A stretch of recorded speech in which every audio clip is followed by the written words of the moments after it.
Good evening, one and all.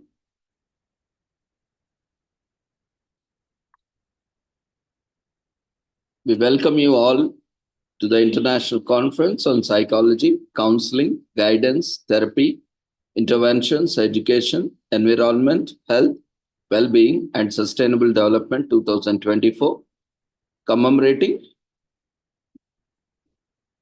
Azadi Ka Amrit Mahotsav, nation celebrating 76 years of independence, and United Nations Sustainable Development Goals 2015 to 2030, as part of awareness and campaigns in collaboration with Sri Holistic Health Foundation India and Sri Research Institute, Center for Arts, Sciences and Wellbeing, and also commemorating and organizing this international conference for Wormry on 17th Annual Psychology Day at the United Nations 2024, being celebrated on 25th April every year, and also commemorating and celebrating Psychology Week by APA from April 21st, that is starting from today till April 27, 2024. So the conference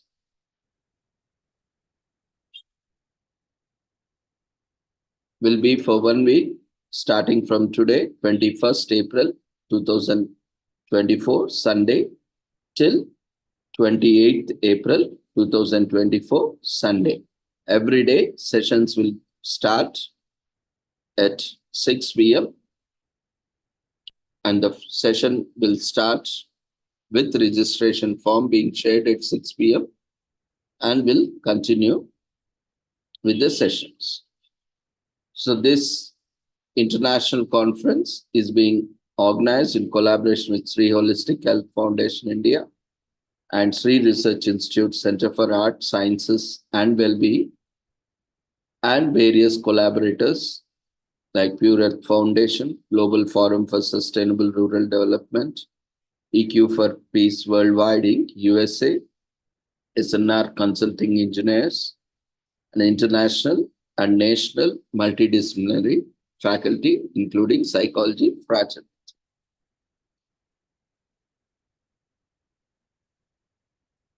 As part of the conference,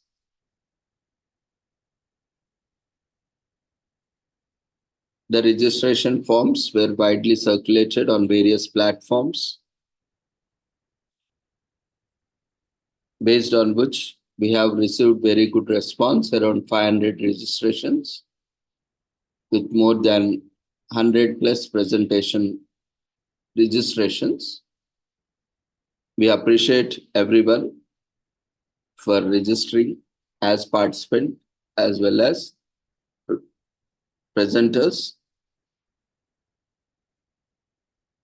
And the Zoom link, which we have shared as part of the registration form as well as on the website, will be same for all the events organized by the organizations. So you can use the same link to join all the events on all the days, including this entire 1 week conference. The link remains same, and all the details regarding the conference will be available on the website along with the schedule. Tentative schedule. Schedule is tentative and will be updated dynamically as and when the registration happens on a timely basis, on a daily basis, as per the feasibility. And the entire proceedings will be live on YouTube, as well as a recorded version will be available. And also will be available on the website and YouTube for later review and for later reference. And exclusively based on the request, there is also a WhatsApp group created for the conference participants, presenters. We request everyone who's to join the WhatsApp group so that you will be getting regular updates as and when they are being posted. And also we request all the participants and presenters to add conference email address to your email ID and coordinators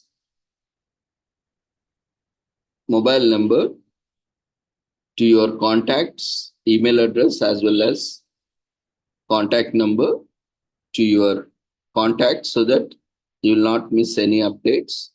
And also check your bulk mail, spam mail, or any other mailboxes. If it is marked as spam, bulk, or some other name, kindly mark it as not spam, not bulk, or based on the terminology used by your email service provider so that you receive updates. And kindly keep checking the website and following the instructions mentioned in the registration forms and as well as being provided in the conference. As part of the conference, all the proceedings shall be free. There is no charge for anything, including certificates. Free registration is provided through the registration form and free presentations based on the registration and the eligibility criteria, and free participation for all the participants who would like to participate, attend the sessions. And based on this registration, attendance, and feedback, free e-certificates are provided to all the eligible participants as well as the presenters. And selected quality papers after peer review, after review by our editorial board, the papers shall be published in the commemorative series of this entire series. And those who would like to collaborate with us, colleges, universities, institutions are welcome. For free collaboration, there is no charge also for the collaboration, as these entire series of events are organized as part of Azadi Ka Amrit Mahotsav, as we have celebrated 75 years of independence, and also as we have recently saw the pandemic and various academic as well as non-academic hardships we have seen. So considering all these aspects, everyone being responsible to the society and everyone has been contributing in one way or other, we have come up with this initiative of providing an opportunity for everyone who is willing to share the knowledge on this platform through presentations, participation, through panel discussions, and in various forms. So based on the need and the request, different nomenclatures are used for various events like webinars, seminars, conferences, workshops, symposiums, and so on. And accordingly, events are organized by the organization with the collaboration of different organizations who are coming forward after verifying their details.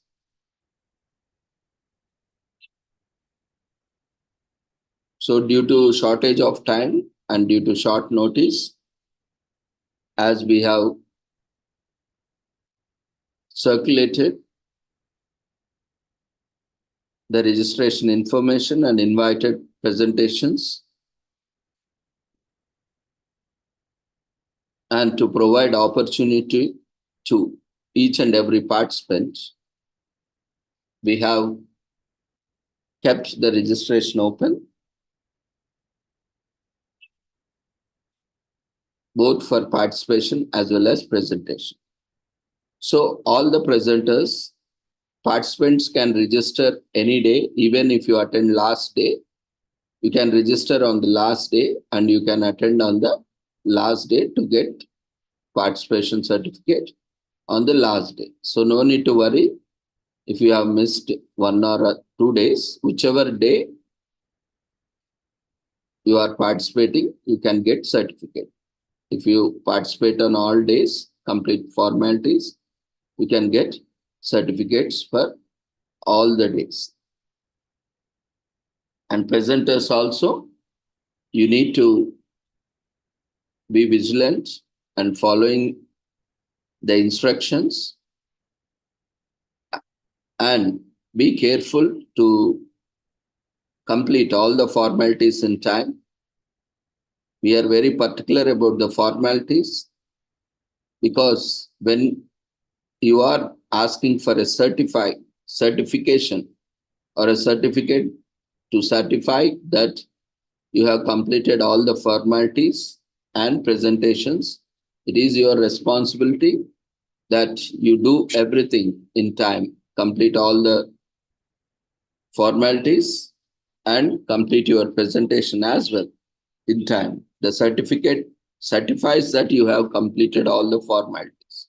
So it is your responsibility to understand the instructions properly and complete your presentation. Later on, don't blame organizers for not completing and not getting your certificates. So it is your responsibility to register and your responsibility to attend and in time and listen to the instructions, follow the instructions and fill the registration form, feedback form, whichever day you are presenting, participating. And finally, sharing your details. Those who are presenting also ensure that as the proceedings will be published later on at appropriate time, you also need to share the details so that they can be used for preparing or generating certificates and also for publication. And while registration, ensure that you are giving proper details. We have seen many are not providing proper details. They simply skip the details, especially these occupation details. Even if you are student, mention it as student, or if you are not working also, you can mention whatever it is as of now, your current status. And when you are mentioning as a student or an employee of any organization, mention it properly. We have observed many are not filling it properly. Like you just mentioned student, and in city, your country, you are mentioning just India. So student of India, what does it convey? Does it make any sense? Student of which university, which institution, which course you are studying? So be proper and don't later, regret that you are not getting certificate. You fill the details properly, mention all the details, because tomorrow, if your certificate needs to be verified, then we will not be able to provide details because we will not have the details. And we cannot also generate certificates for such registration data. We have been telling time and again for all the events, and again people are repeating the same mistakes. So even though we generate certificate, but it cannot be verifiable because, every organization, even for that matter, we need some details. So ensure that you are entering your proper details. You are spending valuable time. So ensure that you are also providing data, which is very much required for generating certificates. So don't think that all these are unnecessary. then certificate will also automatically become unnecessary. So don't take anything for granted. Kindly follow all the instructions carefully so that you all can enjoy the sessions as well as you all can get the certificates. Don't think this is not a platform where you can get certificate without attending, without presentation. We do not encourage any such. We have never encouraged and will not encourage such things here. So spend your valuable time in learning, in sharing information, and also complete all your formalities in time. There will be no calls, SMS, or WhatsApp messages entertained for the certificates. For that matter, you need not contact us for anything. All this system is in place. You can directly register, join, follow the instructions, share the details, and wait for some time so that certificates are generated. And you can download your certificate. No need to contact us at any point of time unless and until you have any specific queries which are not mentioned anywhere. Almost all the information is available on the website. If you spend some time, you will get all the information on the website. And this website is only dedicated to the events. So you will not find any irrelevant information that is not related to on the website, because this website is only provided for the events. It will not even contain information about the organization or organization activities in detail. Because there is another website that provides a corporate information about the organization. But this website is only dedicated for providing updates and information. So you will not find any other details. So whatever details are mentioned, it is particularly regarding the events and regarding the presentations and participation. So I will also show you on the website what all information is available. As this is the first day and these instructions will not be repeated every day in detail. As such, we are doing it today. And we'll also show you all the details and ensure that you are there compulsory in the first hour and last hour, because that is where we give you all the instructions for the day. So ensure that participants, either you go through the information by yourself or listen to the instructions and follow the instructions carefully provided by the organizers. See, if we don't follow, there is no point in blaming anyone. And we are the ones who are going to lose the opportunities. We will strictly follow whatever is mentioned. And we are very transparent on that. We have all the records, and wherever required, we are putting everything on the website. Though there is some, limited time, we are also having the time crunch. But it is getting updated on a timely basis. So all the details will be available. Even those who have registered, those who have provided feedback also will come up on the website soon. Once all the proceedings will come up, you will have all those details also online. So anyone can verify. Now all the certificates are also mostly available on the website. So anyone can verify your certificate on the website. So everything is transparent. As far as possible, we are trying to keep the website updated. So don't take anything for granted. Kindly complete your formalities in time so that you all can get benefited.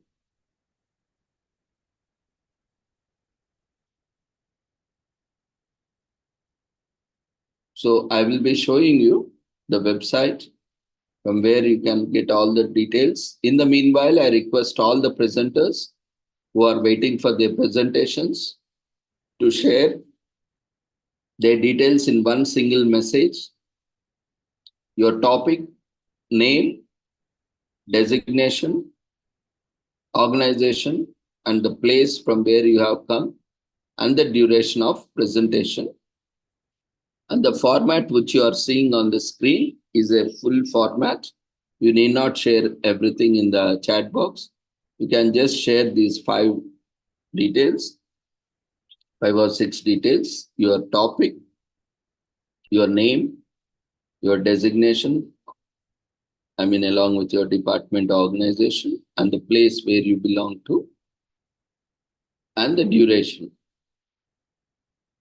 So that we will have a record even in the chat box also, and we will also note down, and you also remember your date and time of presentation that is required at the time of filling of feedback form.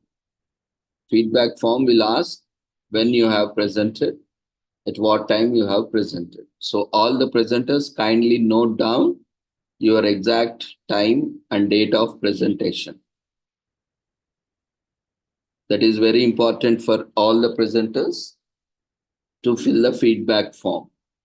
And don't vaguely enter. Even that improper data also can cause you non-issue of certificate. So all the details should be correct, valid.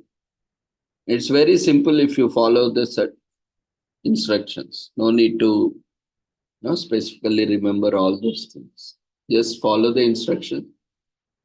When we invite you, you note down your date and time of presentation and keep it whenever the feedback form is shared or whenever you are sending these details to us.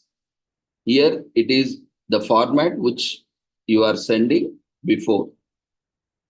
If you are sending the same format after, instead of this preferred date and time, you make it as presentation date and time. And you mention when you have presented. If it is after. If it is before itself you are sharing the details, you can share these details. And if you are sharing after that, you can make it as presentation date and time. And you can send the details. Even in feedback form, it will be asking you mentioned correctly the title, topic, because whatever you are typing in the registration forms, feedback forms, the same will reflect on your certificate. Sometimes, we see queries that our name is in small letters or the first letter is in small letter.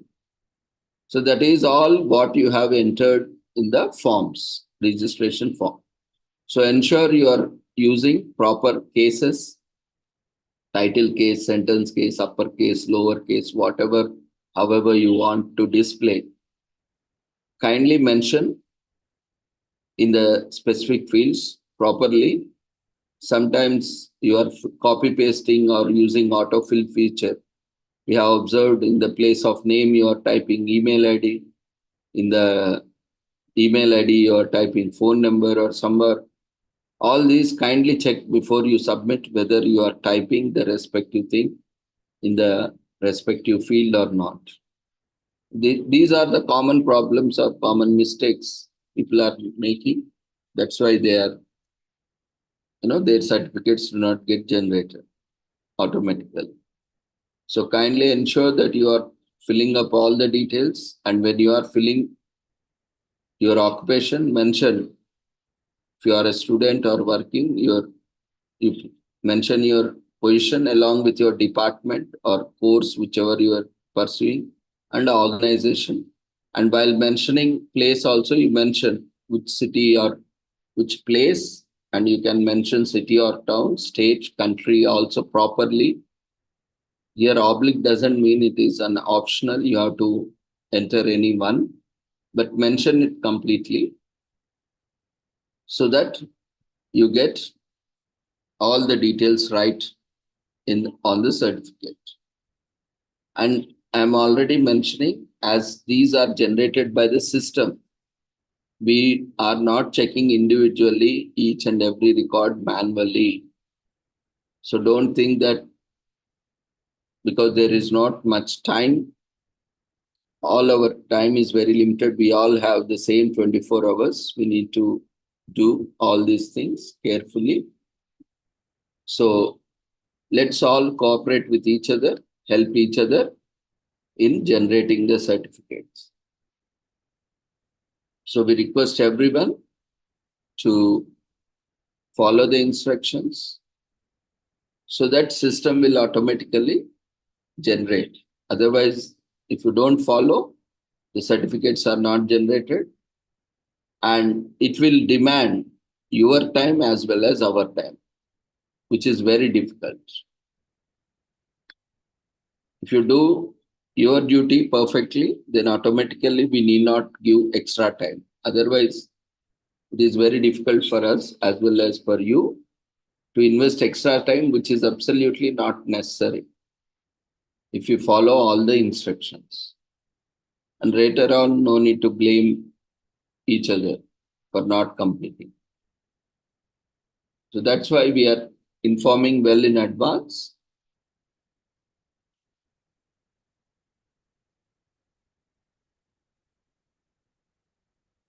So we will now show you the website before we take up presentations. In the meanwhile, we request everyone, those who are waiting for the presentations, to share their details in the chat box.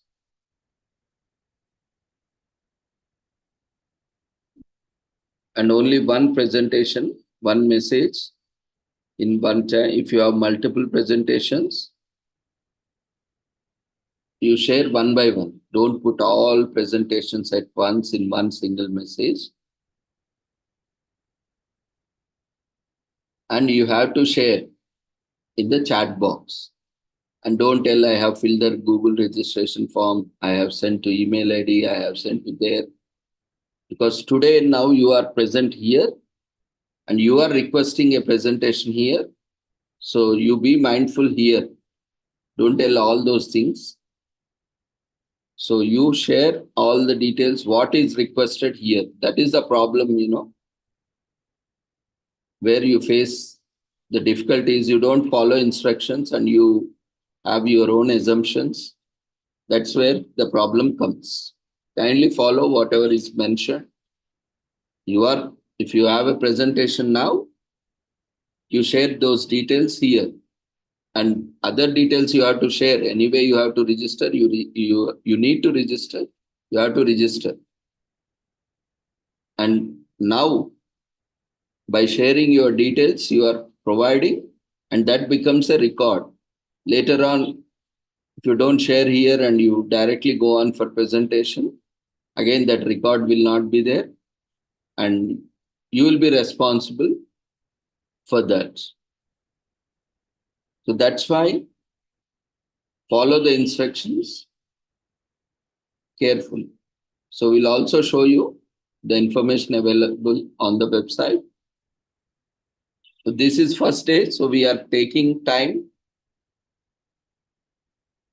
to explain all the details, formalities, so that again, as we have already mentioned, we'll not share to individually all these details. We are not entertaining any calls, WhatsApp messages. Don't keep on asking later. We cannot message individually everyone. It is not literally possible. So that's why we are taking time now itself to explain each and everything in detail. Those who are not attending, those who are missing this session, go to YouTube. The live link has been already shared in the chat box. You can also go to website. There you can find the links. And you can later also, if your friends who have registered is not available now today, go and check the video or check the website. It is your responsibility to check and keep yourself informed. as we are doing our duty to inform you everything in advance. So we'll quickly look at the website where the details are available. It is also shared in your chat box. So we'll open the website from the chat box itself. There is a link mentioning program website and e-certificate. So once you click on that, you'll be able to see a website that is opening.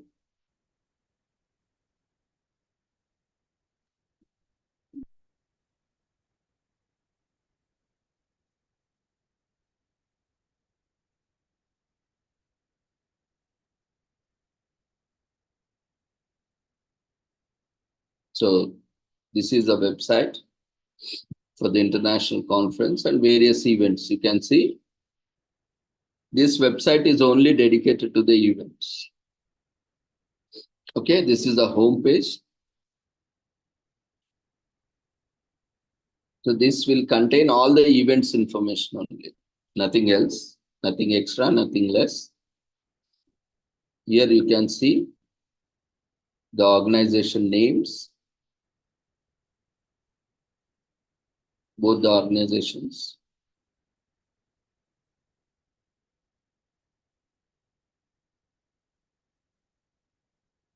And in the home page itself, you can find the details. So there are various events that are happening and a lot of information is there on the website. So whichever is the latest event, that will be there in the home page on the top. So after this event, there might be another event. There are series of events happening. So automatically this will be replaced by another event. So later on, where you can visit this navigation link sidebar to go to that particular event website or web page. So here, as of now, it is there. We'll also go through the link also. We have directly come to the page website, but again, we have gone to the home page. The first page of the website. See here, all the details are there, conference name and the short code of the conference. On the occasion, we have mentioned and the dates have been mentioned and also timings.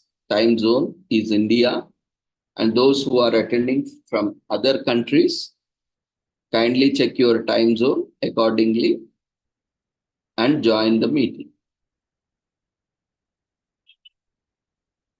And all the collaborators details are mentioned and the registration link is mentioned on the website.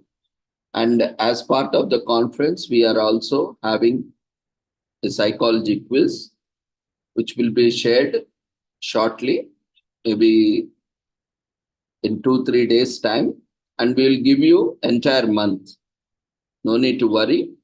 I mean, till last day of the month, you can fill and you can get a separate certificate for psychology quiz. You just need to fill the quiz with all the details and ensure your registration details are correct and you are answering all the questions. And you will be getting a separate quiz certificate. So that link we will be sharing it soon, and there will be a feedback form that will be shared in the valedictory session or after the valedictory session. That will be updated here and also on the registration forms. A copy once you register using this Google registration form, this is only one time. This is only one time and this one is also one time. All the Google forms is only for one time. Unless and until you are making multiple presentations, then you can use number of times, this one and this one. But don't just be in a panic mode or anxiety mode and keep on filling. Once you register, you will be receiving your details in your email. Check your email inbox if you have typed it correctly, and all the details, a copy of the form will be available. and you check all the form. If you have made any mistake, then you can fill it again. Otherwise, it's not required, and your registration is done. That formality has been completed for participants. Only once you need to fill. And for presenters, for each presenter, each presentation, you need to fill this once. If you have two presentations, you need to fill this form 2 times for each presentation, because you will have only one option to enter the registration details. Topic of presentation topic, there will be only one field and you have to enter only one topic. So that's why, based on the number of presentations, there is no limit on the number of presentations. So you can fill the registration form based on your number of times. The number of presentations, that many times you need to fill the registration. So similarly, after the conference, at the last day, this link will also be updated on the website, and you need to fill this form. And daily, this is only for once, for all presenters as well as participants. And quiz form is only for once. For quiz, there is no feedback form. You can use the same feedback form for this. And the registration form is also included, but you can use this form and select quiz also. It's always advisable, because these two are important forms. You mention quiz also, as you will be getting additional certificate, and you will also know about certain important organizations, milestones in psychology, important persons, in which quiz you will be attending. And the Zoom link is same as I have mentioned. You can either use this link to automatically join, or you can use this manually to enter the details, meeting ID as well as passcode, and enter the meeting. So both options have been there. You can use both the options. And the coordinator number, email ID has been given. There is no need of calling us. All the details are there on the website, and you need to share. If you are a presenter, you need to share certain details like your photo and your resume or brief profile, because in the proceedings or in the publication, we'll also put your photo along with your presentations. So for that, we need your details. Earlier, we were preparing flyers also individually, but due to lack of time, now we are not preparing flyers. But in the for the documentation, we need these details. So you need to send all these details. You can use this email address. And as we have already mentioned, for every event, maybe webinar, seminar, conference, this till here, it will be same. After this, there will be different short code, like as I have mentioned, for everything. So every event will have its own web page. So this is very important, because you might be attending multiple events, and so you have to be very careful where you are checking. Otherwise, you will get lost. And this is a tentative schedule. It is the same link down, and this is a WhatsApp group link. All the details are available which you require. And there is no charges for anything. Everything is free. So here, this is the previous event in similar way. So you can use this link. You can just click on this link, and it will automatically take you to the particular conference website. Like this, every event will have its own web page. So the same details are there along with additional details. So instructions for presenters. All the registered presenters, irrespective of their timings, whether scheduled or unscheduled, listed or unlisted on the website, are requested to join the conference daily at 6 p.m. until you complete your presentations, and inform the organizers that you are available and ready for your presentations and wait for your turn. As per the queue, we'll be inviting you. And share your presentation details to the host or co-host. You first share to host and you can also share a copy to co-host, but always message to host in the Zoom chat, indicating your presence. You are available or not, how we will know? So you have to inform us that you are available and this is your presentation along with your details. You are ready for the presentation so that we can invite you along with your topic. That is presentation title, name, occupation, organization, place, duration. So this is mandatory. These instructions are very clear, have been also mentioned in the registration form and also on the website.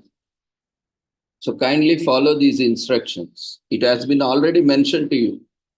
Kindly follow them. And what happens, because all the presentations who are available today, say suppose today we started the presentations, and whoever is available will take those, and whoever is not there,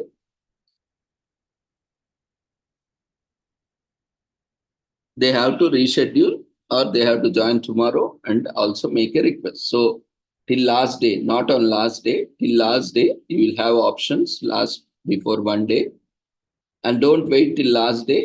And again, it all depends on the availability of time. So if we could not accommodate, you will lose the opportunity. So try to present on the very first day itself. Today, after these instructions, because we are seeing people are not reading this. Actually, I am taking so much time to explain, but it will not take 2 to 3 minutes also to go through all these instructions. It's very easy, very simple, easy to understand. And if scheduled presenters are not available, next speaker will be calling.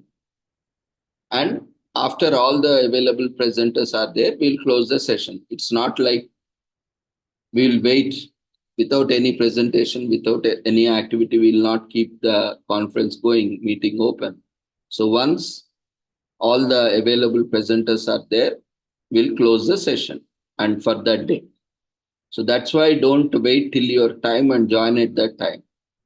You join, keep listening to the instructions, and whenever your turn comes, you present. And for certificates, as I have mentioned, all the certificates will be updated on the website. There will be no individual certificate sent to your email ID. We will send you an email where you can download your certificate. So these details we will be sending it to your email. You will not receive certificate. You will receive a link where you might have already received with the registration form, and you might be receiving mails from us stating that you can download your certificate by visiting the website.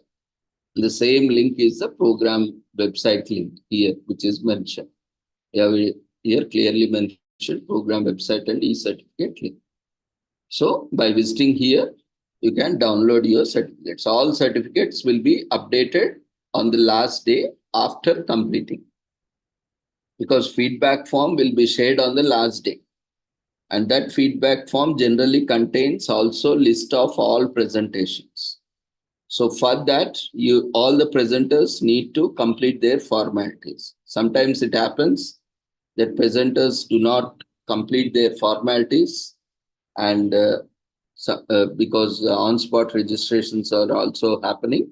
So we might take some more time to provide the feedback form, or sometimes we'll provide a feedback form without the presentations list. So depending on that, whichever is the case or the situation, we'll update you on the last day.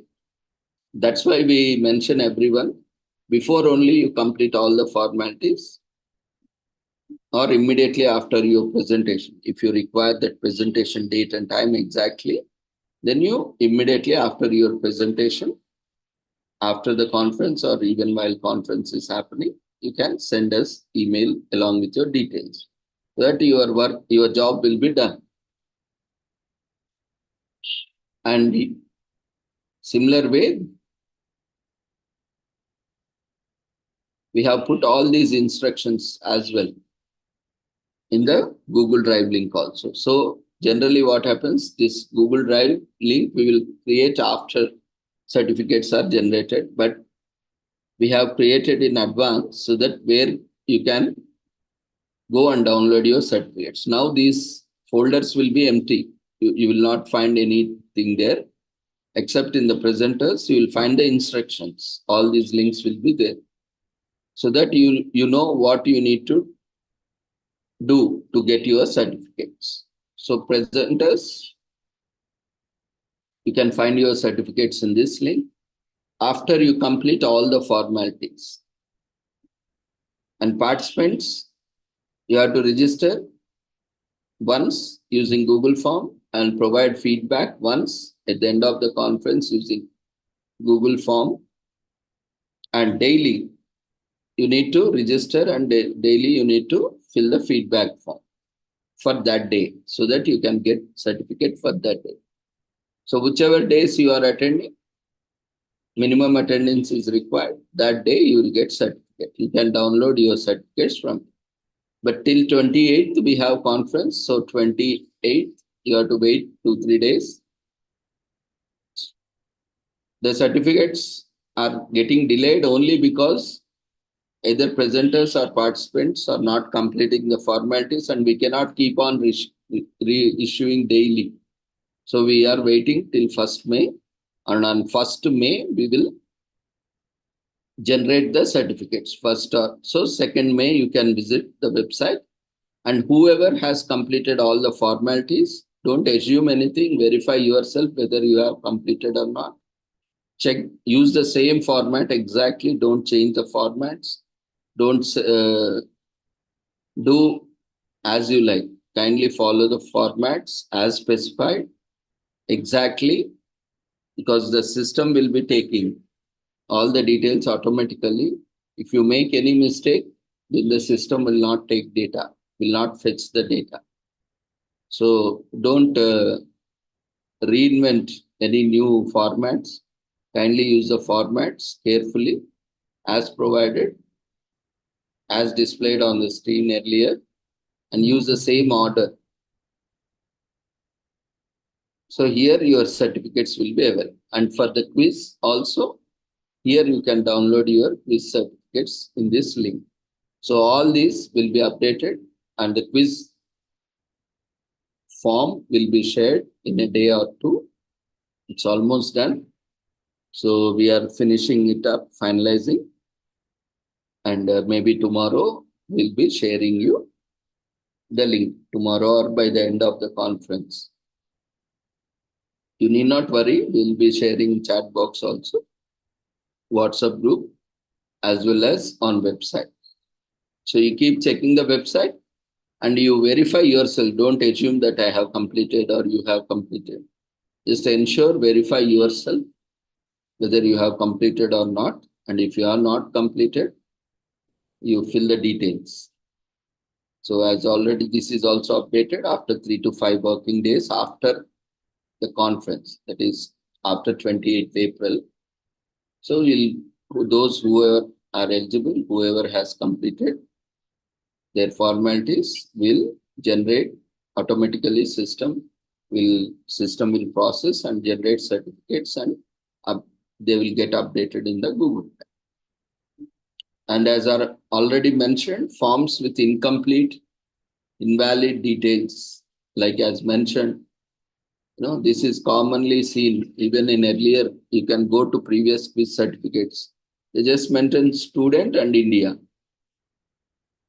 No, student of what, which course, which organization. So don't do like that. Actually, we thought not to issue, but they have put time and efforts, but that doesn't make proper sense, right? Even if you want to give in your college, or if you want to show also, they will ask where are the other details, student of which course, which department, or you are working which course, which department, nothing is mentioned here. So again, we cannot reissue. So do it properly. When you are doing it, do it properly so that you will not face any problem. So that's why fill all the details properly. If you're not filling up, you will not get E-cert. So fill all the details carefully. Sometimes, it happens that first time you don't fill it properly. Then in that case, if you identify yourself that you have not done properly, then resubmit. Again, you fill the form and submit. So at least when system process now, even if it finds duplicate value, it will take the value. Again, that is your risk. When you are submitting multiple forms with the same data, system can automatically pick any one set of data.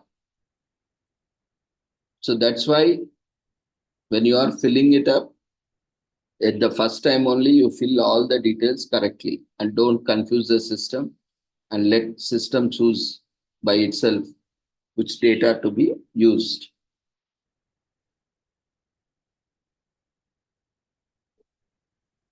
And the flyer is here, the basic flyer. It is, though it is not complete. And this is a tentative schedule. We have clearly mentioned on every day. So this is also clearly mentioned here.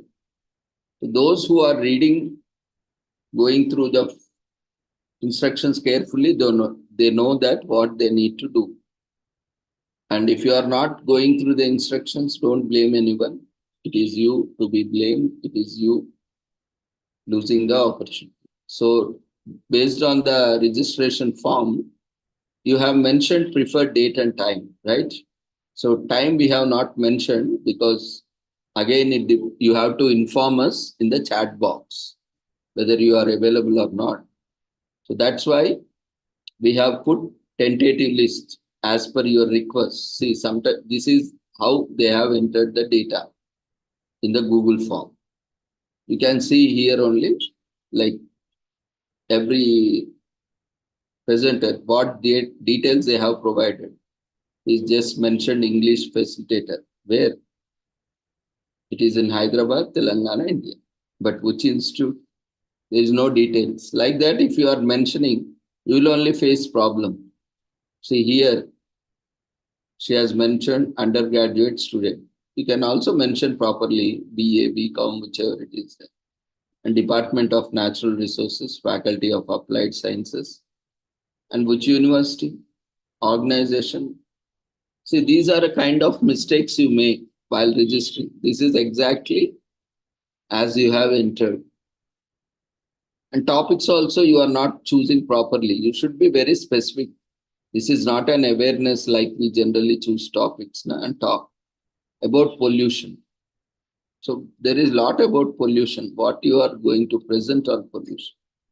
Which topic or you cannot present everything on pollution on 10 minutes, 5 minutes now. Be specific while choosing topics also. These are the common mistakes we do. See here also, dairy and coffee. Don't use such vague titles, mention clearly what is that you are going to present. So this way, see here small and again here capital letters. And this is how, when you are typing, you do mistakes and later, you make again request. All these things are happening. Anyway, at the end of the series, we'll put everything on website, like how you typed, how you provided your feedback, how your same details will come like this, how you have entered. And you can go to a copy of your registration form is available in your email. You can go and verify that.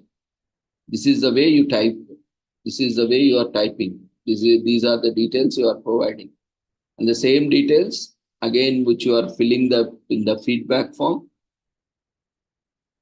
See here, same details if you provide in the feedback form, the same details will be printed on the certificate. If you again fill a different set of data, again the system has to choose which data to pick up, either from the registration form or from the feedback form. Again, system will automatically choose any one data set. So again, that's why I'm telling all these details you make, all these mistakes will only land you in problems. So fill all the details properly. See, these presenter said education. What education? See, we are giving opportunity so that at least you can rectify. So initially we kept it only for once, but here the platform is to encourage you, not to point out on your mistakes, not to, discourage you, demotivate you. But these are the practical problems I am telling. Why I am telling is these are the mistakes people do, and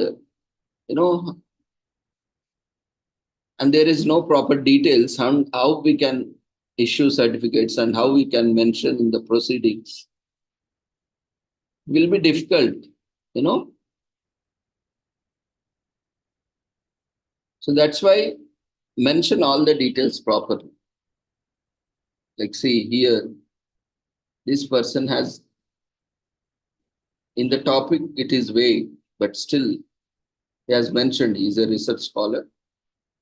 But again, you can mention MPhil or PhD, what you are doing, and Department of Social Work, okay, and university name and place. Okay, this is good.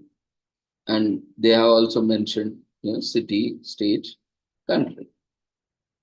So, but guidance and counseling. See, this is also in general. It's a broad topic.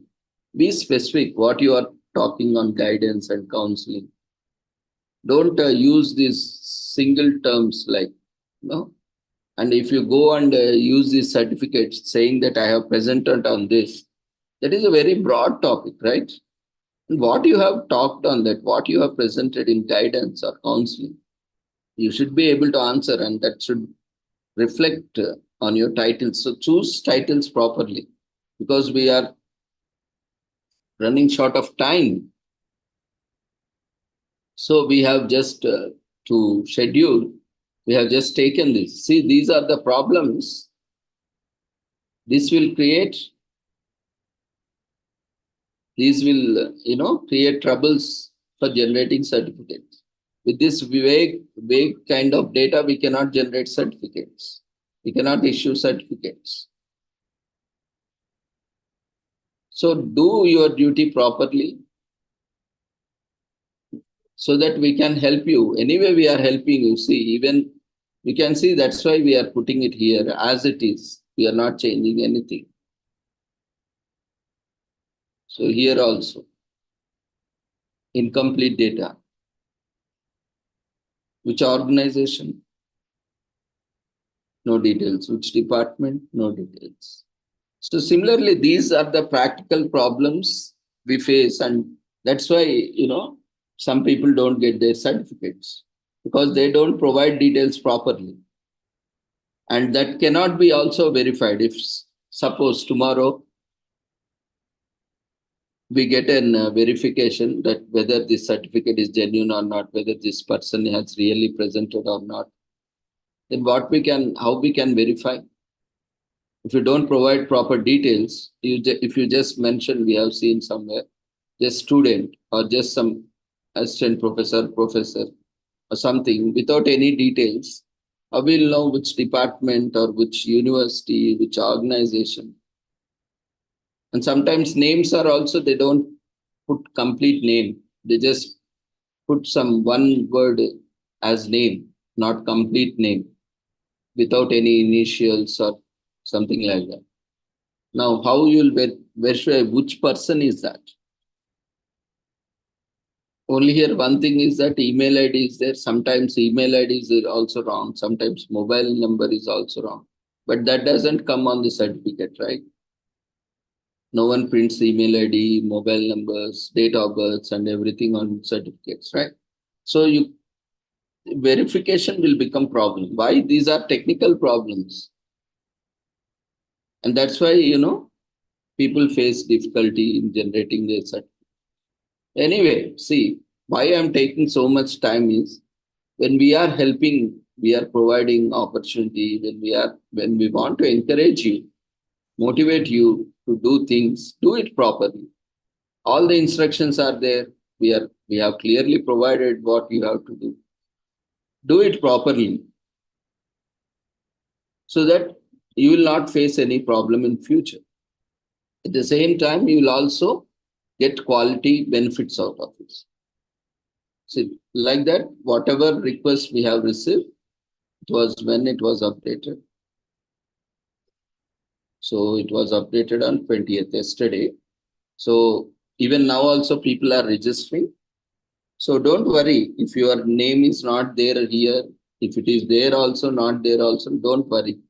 You join every day at 6 p.m. and share your details in the chat box. And you complete your presentations and you fill the format which has been showed. You can use the format and send an email. Once you register, once you complete your presentation, and once you share all the details along with your photo and all other details, PPT also you need to send. If you have full paper, or if you are doing oral presentation also, you need to send a half page or a full page, A4 page summary, because in the proceedings, along with your photo, name, title and all, a brief summary will also be mentioned. So that's why we need you need to send a summary also. Even though you are sending full paper and all, we cannot put entire paper there unless and until your paper is shortlisted and the abstracts, in abstracts books or where abstract section or full paper section, if they are selected, they will be published. Or in the proceedings, it is necessary at least one para or two paras, a minimum one page you try to put it in and send us. This is all very important. Otherwise, tomorrow in the proceedings also, your details might not be mentioned because you have not provided. You will miss the opportunity. And tomorrow, if someone sees your name is not listed, but you have presented, why? When they go back and check us, and when you verify yourself, you did not complete the formalities. That is where you lose opportunities. So don't do this. See, many are like that. So anyway, so these are why I am sharing, why I am taking so much time is not just the bookish knowledge is important. We need to have common sense and we need to be more pragmatic. These things are very important. You can present any number of presentations, you can make anything, but having common sense is more important. These are not unfortunately not taught in colleges, universities, institutions. And always start your presentations. See, this is one common thing I am facing, I am observing, because we see a lot of presenters coming up. See, wherever you are presenting, always start with a gratitude. First, you have to thank Almighty, God who has given us opportunity, right? Otherwise, how you will exist on this planet, right? Whether you believe in or God, that is different thing. But at least you believe in someone. At least your parents, you can thank your parents. You can thank your professors who have guided you, and you are able to present. With your brief introduction, you always start with your introduction and thank. You can thank organizers also. But I see many presentations directly jumping into the topic and starting presentation. This is not at all a good practice. What happens, I am telling you, many times earlier we used to keep individual presentations also. But this is a problem we have faced and stopped putting individual presentation. Again, what our team has to again put a intro before that, introducing the speaker and again providing all the details. This is again lot of work for the entire team. See, when it is your turn, when it is your presentation, you have to ensure that you are properly starting and you are properly ending your session. If you don't do your duty properly, this is not just for this platform. And this will be useful for your entire lifetime wherever you go. Because this is psychology conference, and it is not important even if we spend one whole day also. This is very important for everyone in their life. Of course, there are some getaways easily, all the things are there, but not every time it is possible. This is also very important because we are talking about behavior, we are talking about psychology, we are talking about attitude, we are talking about perceptions. This is also very important. I have deliberately taken time today to show you with examples. Now, what is the problem that is happening behind?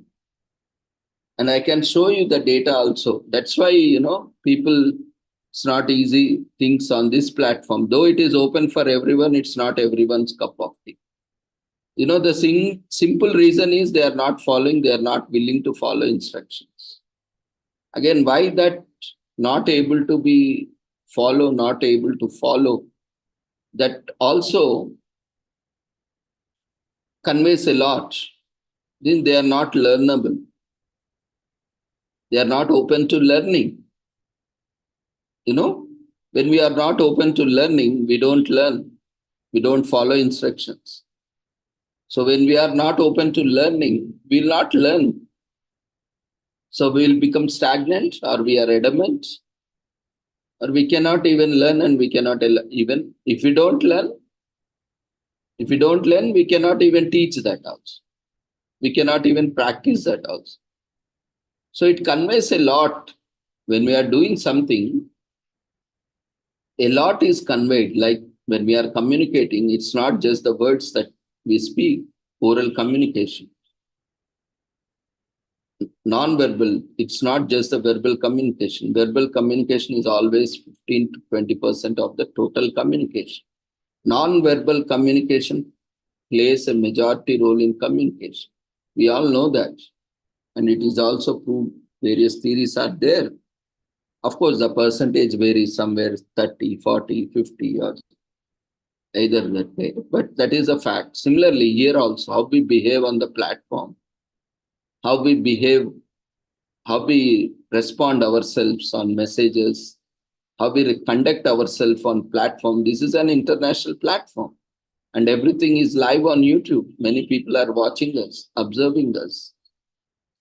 So they also observe how this person is starting, how this person is ending, and what kind of character, what kind of personality, what kind of attitude he or she carries.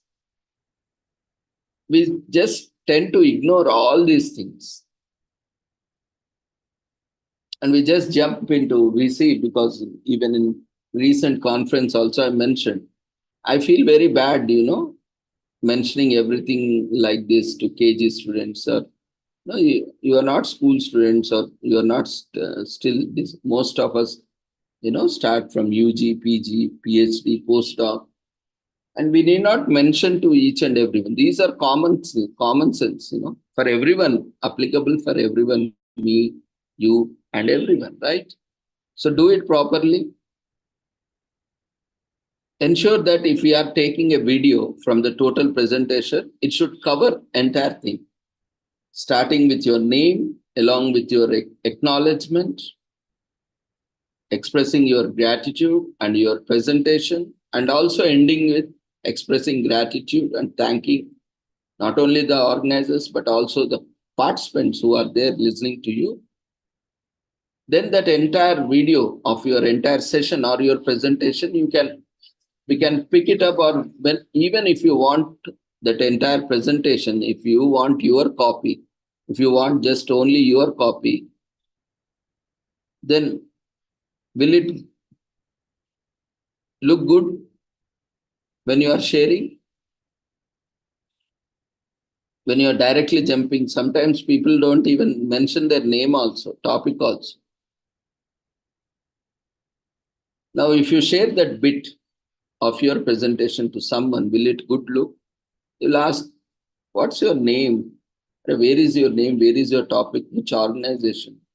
Which course you are doing? When even if you look back and whenever if you come back to YouTube and say, even after 5 years, 10 years, if you come back to your own presentation, you should be able to say when it was done, which conference. You should also mention the conference in which you are presenting. Many people are not mentioning that also. See, these skills have to be learned. Either they have to be taught or you have to learn by yourself. You have to also mention as part of this conference, as part of this seminar on this date. If it is multiple dates spread across it, you have to mention also the date on which you are presenting. So all will become part of record that will help you to verify, identify.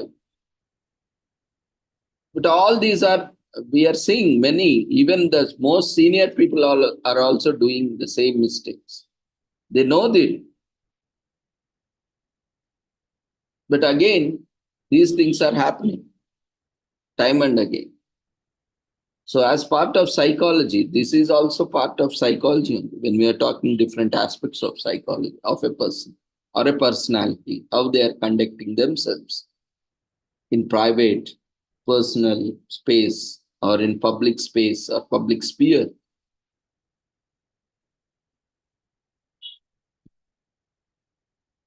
So all these presentations, so don't worry whether your presentation is there listed on the website or not, on which date is. If you miss today, tomorrow you join, complete. We are more flexible. Even I can assure you, I can guarantee you, you cannot be flexible as I am. You cannot be as good. Even if you want also, you cannot be as good as I am. But don't make me corrupt person or don't make me out of this thing, right? I will follow strictly the rules and regulations as set by the organization, and we will go by that only. So don't expect that don't take any things for granted. We'll strictly follow everything.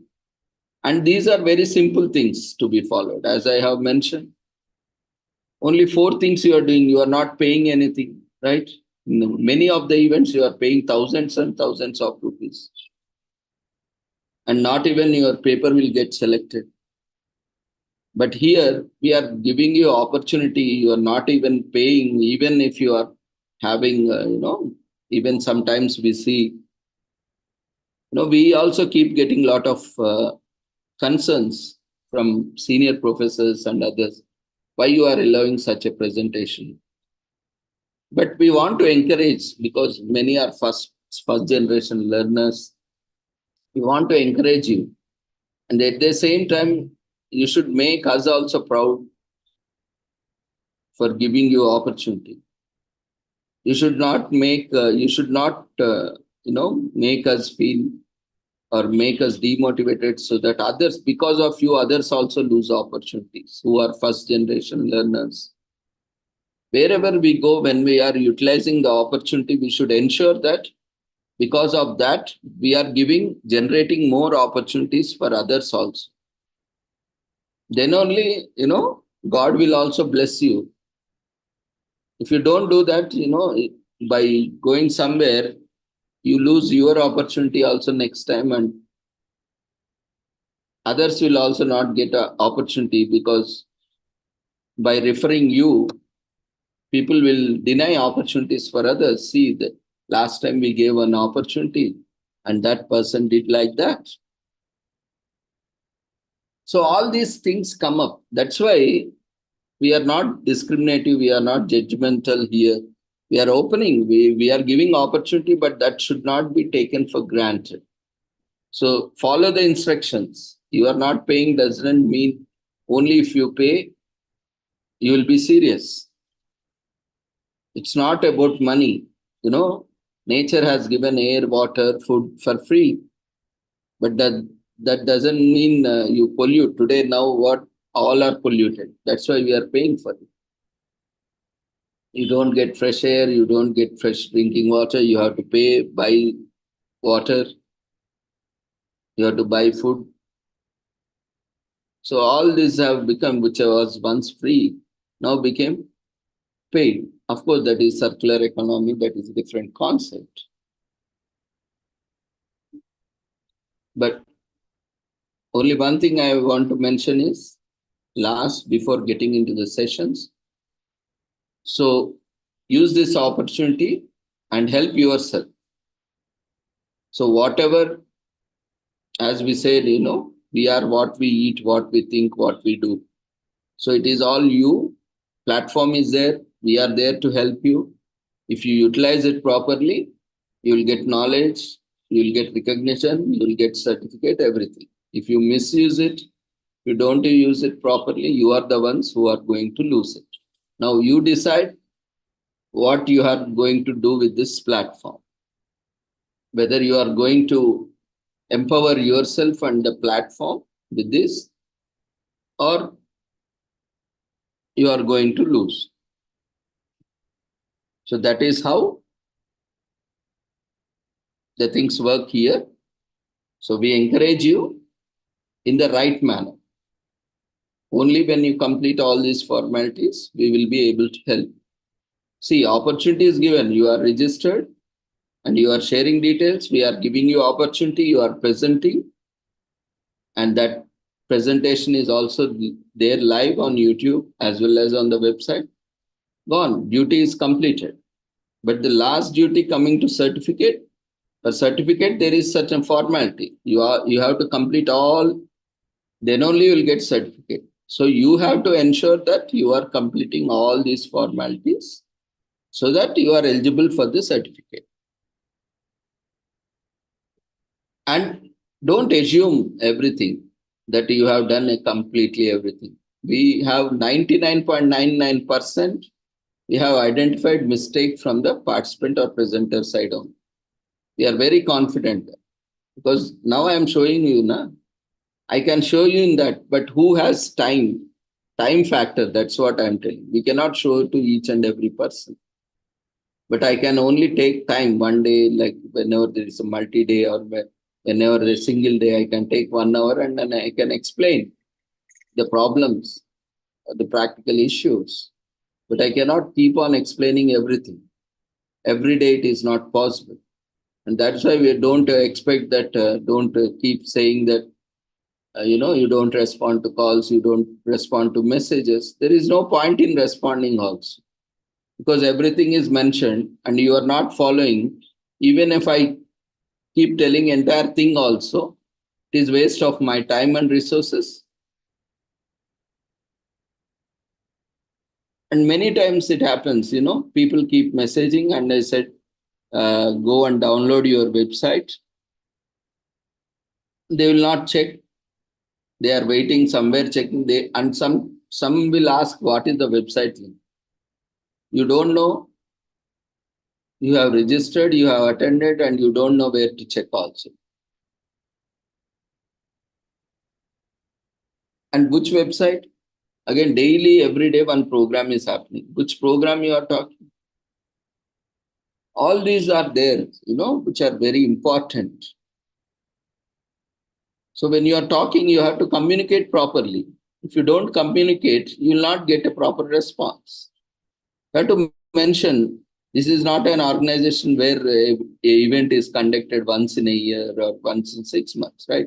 Daily events are happening online, offline. So you have to be very specific, very specific. You have to mention which event, when did it happen, what is the timing, what you are asking, where you have checked. All details once you answer, that's why there is an option here. We have learned so much from this platform. I don't know how much others have learned, but I have learned personally being volunteering as a coordinator and moderator. I have learned so many things from this platform, how people are conducting themselves. Here, there is an option. Here, certificate verification is there. I will show you. Because every certificate has a unique serial number. Every event, you will not see the same serial number for any other participant, for any other event. Every event is unique every event certificate is unique. So you can verify it's not like that certificates are issued without any identification. So every certificate can be verifiable. Every certificate is genuine. Everything is genuine. Only people are, those only non-genuine people join only that will create a question of whether it is genuine or not. If you are not genuine, then everything else becomes not genuine. If you are genuine, then everything is genuine. So that question should not raise anywhere, whether it is genuine or not. Why that will come? Only if you are doubtful whether you are genuine or not, then only that question will come. And everything is there, transparent. Only contact details we have not mentioned because that is a very big headache. And we don't want to waste our time and resources, which is absolutely unnecessary. Because everything is there in detail. We have mentioned everything, what to do, how to do. We have also provided the flow chart also, how to do. Instructions are there. On every page, we ensured that there are, even if you visited some place, you cannot say that I can't find information. See, everywhere you can see.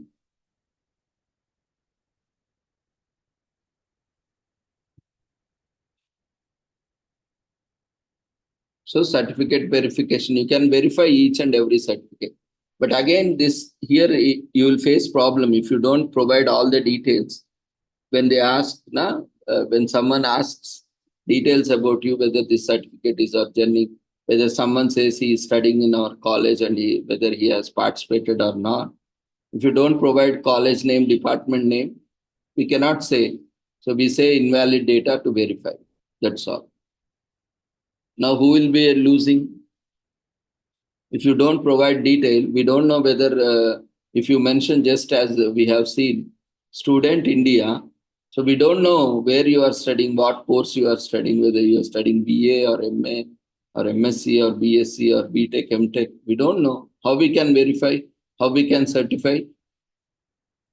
We'll say we don't have that details. We cannot verify that details. Now who will be at loss? So these are the practical problems. It may look very simple, but these are the practical problems that will come up at a later time. So that's why don't make all these mistakes. For us, we are issuing because, you are spending time at least, okay, if that is the case, we cannot do anything. We cannot manually enter anything. That's why we will not do anything manually. You have to do whatever can be done. It is from your side only. We can only help you once, twice, thrice. That's all. By giving that data, whatever you have entered that data to the system, that only we can do so that it generates the certificates. Other than that, we cannot do anything. We can only verify you and approve you. And once you are eligible, we can send the data for processing. That we can do. But if you don't do your work, don't expect some others to do your work. That is very important. And for e-certificate, see, this is what happens. Even if you are at our place also, you need these details, right? So these are the common mistakes people do. As I was mentioning, this is also quite old, but these are very relevant. If you visit here, there is a format also for requesting. So these are the details required. If you need certificate, if they are not generated, this is a format you need to send us. So without these details, we cannot help you. So you should also give all the details. But in WhatsApp, what you are doing? You're just sending, I can't find my certificate. I didn't receive my certificate. Who are you in the very first place? You don't introduce yourself properly. We cannot save. Every day many people join. We can't save every number. Already My contacts cross somewhere in thousands. My phone is also not able to handle because every day we have events and many people, new people keep registering. You cannot save all the details, right? So you have to introduce yourself properly and where you are checking. Sometimes, you don't know which link because a lot of events are there. You might be looking in some other page, some other website. So all these, if you just go through this format itself, you'll know. Sometimes vaguely people ask. So all these problems will get solved. That's why we have put whether by answering these questions, you'll know, how much you can help. We also need to check all these details, see how much time is required. We need to go to that particular event and we have to check in the data whether all these details are there, whether you have provided correct details or not. And for every certificate, we need to check. And how much time it will take. And we are not charging a single paisa from anyone. Now, how much time you are wasting? Not only yours, but also ours or our technical staff. This is not possible. Nowadays, we are not doing it, just leaving it off. If you yourself are not interested, how others can help you? So these are the practical problems that are there. So because once all at once we'll do, that's why we are giving you time, enough time, 3 working days, even after that. After that only we are processing. So it is your responsibility to complete all your formalities. You go through the instructions, you complete them and present them. Use this format. If you want to request certificate, you copy this format. Even in WhatsApp, whatever. WhatsApp don't send. Already we are getting thousands of messages in WhatsApp. I cannot keep check on 24 hours spending in WhatsApp only. It's not practical, not possible. So many messages I don't even check also. There is no time for me to check all the messages. Because you need not contact us for anything. No, everything we are doing as a service, as a work, as worship. Whatever we can do from our side, we'll do. But whatever you have to do from your side. We will not manually enter into the system. If you are not filling details, we cannot fill from our side. That's why we have given option to re-enter the details to you only, so that you fill up from your own email ID and you generate. If you don't, so there are some presenters who don't even register and they present and they go off and they want certificate. How that is possible? It is not a magic that automatically the data will go into the system and gets generated. Someone has to enter, right? So why not you only enter properly and give it off so that the system will take care of the rest? So these are the things that are happening. I'm taking time to tell you that you don't make mistakes because this is psychology conference. It is also very important if we are talking about human behavior.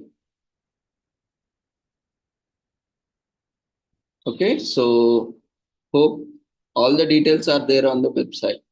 You don't need to call us at any point of time.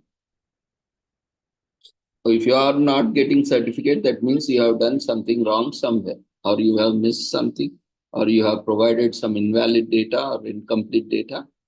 You check it and go back and submit it again. Don't be in a panic mode. Wait for. Once you submit form, wait for 2 or 3 days. And in the very first time, you complete it all properly. Don't try to save time there because if you don't do there properly, then you will have to waste a lot of time in following up, and not only your time, but also you'll waste our time. So ensure that you are doing it properly.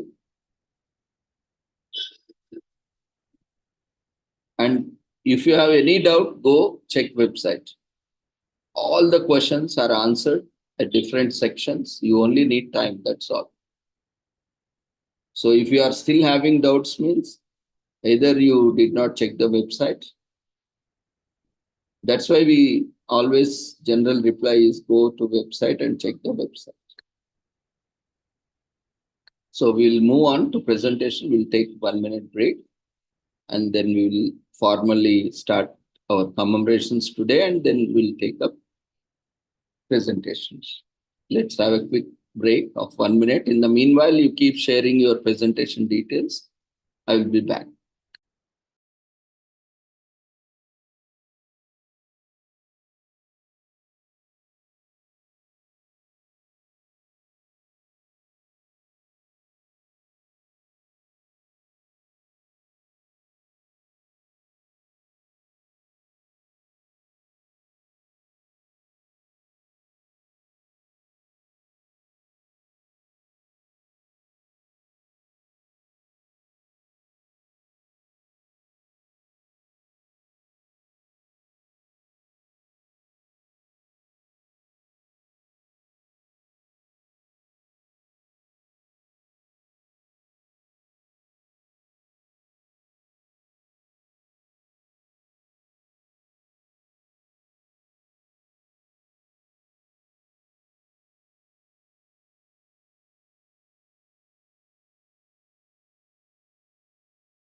Yeah, we welcome you back once again.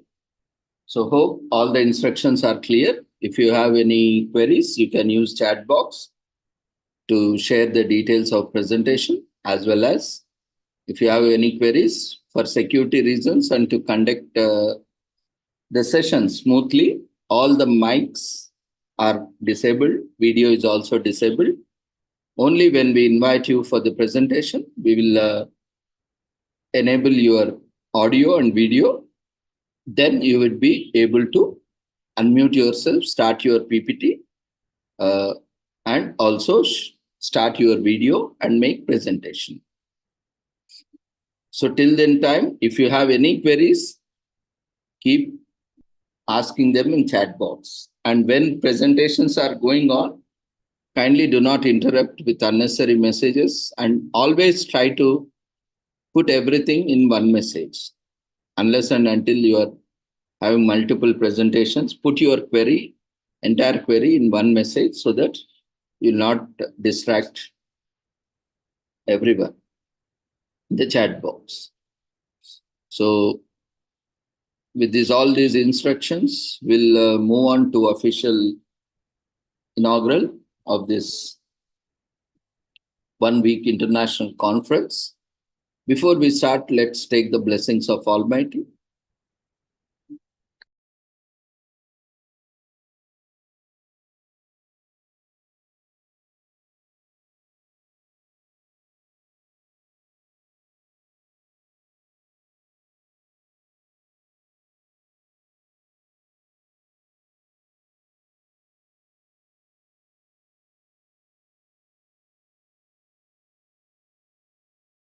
कुरुत्वं कल्याणम् आरोग्यं धनसम्पदः शुभं कुरुत्वं कल्याणम् आरोग्यं धनसम्पदः शत्रुबुद्धिविनाशाय दीपज्योतिर्नमोऽस्तुते दीपज्योतिर्नमोऽस्तुते शुभं कुरुत्वं कल्याणम् आरोग्यं धनसम्पदः शुभं कुरुत्वं कल्याणम् आरोग्यं धनसम्पदः.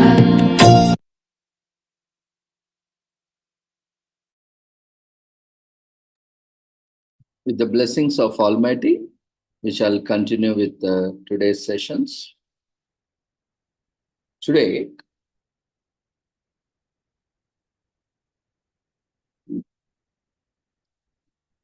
on this first day of International Conference on Psychology, Counseling, Guidance, Therapy, Interventions, Education, Environment, Health, Well-being, and Sustainable Development, 2024.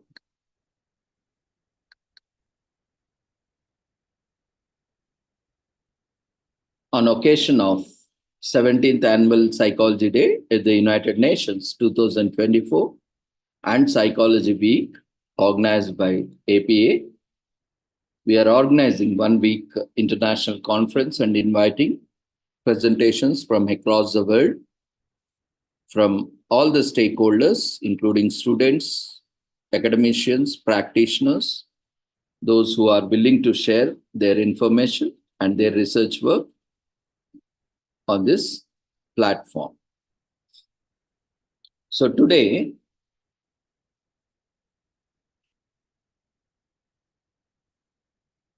as we are commemorating this entire week, which is dedicated to psychology, in fact, entire month, on the occasion on which we have thought of organizing, and today, finally, on this day, we started this international conference on psychology.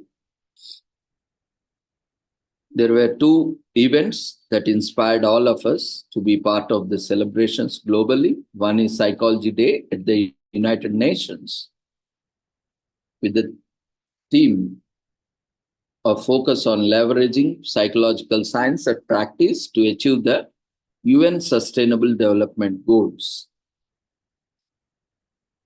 So it is being organized on April 25th, 2024.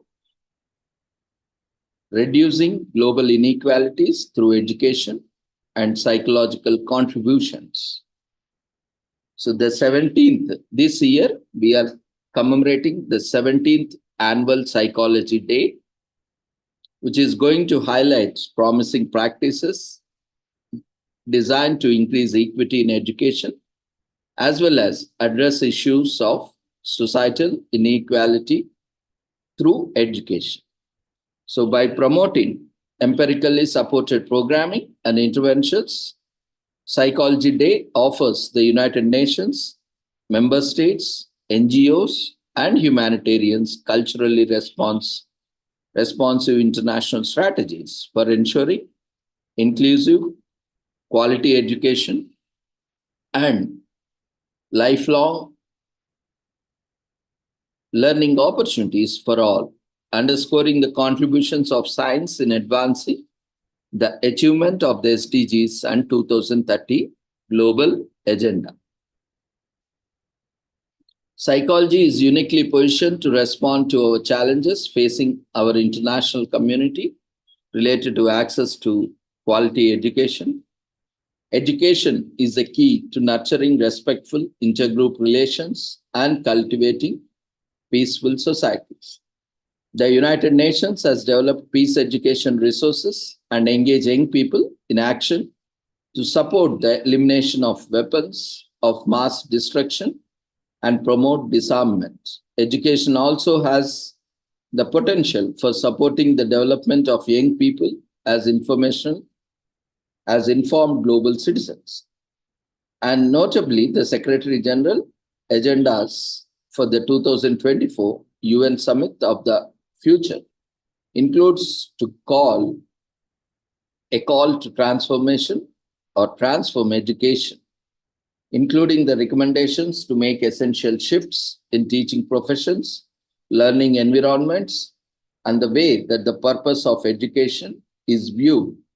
The agenda also acknowledges the importance of securing multilateral support and investment for the access to quality education for all. So access to quality education also has significant impacts on the health and well-being of individuals, families, and communities. Research has identified an association between an increase in educational attainment and more positive mental health outcomes. In addition, schools can directly support the psychological well-being of students, families, and communities through strengthening social educational skills, promoting resilience, and providing structure, routine. Given the essential role of teacher in these efforts, it is necessary to offer effective training resources and supporters to the educators.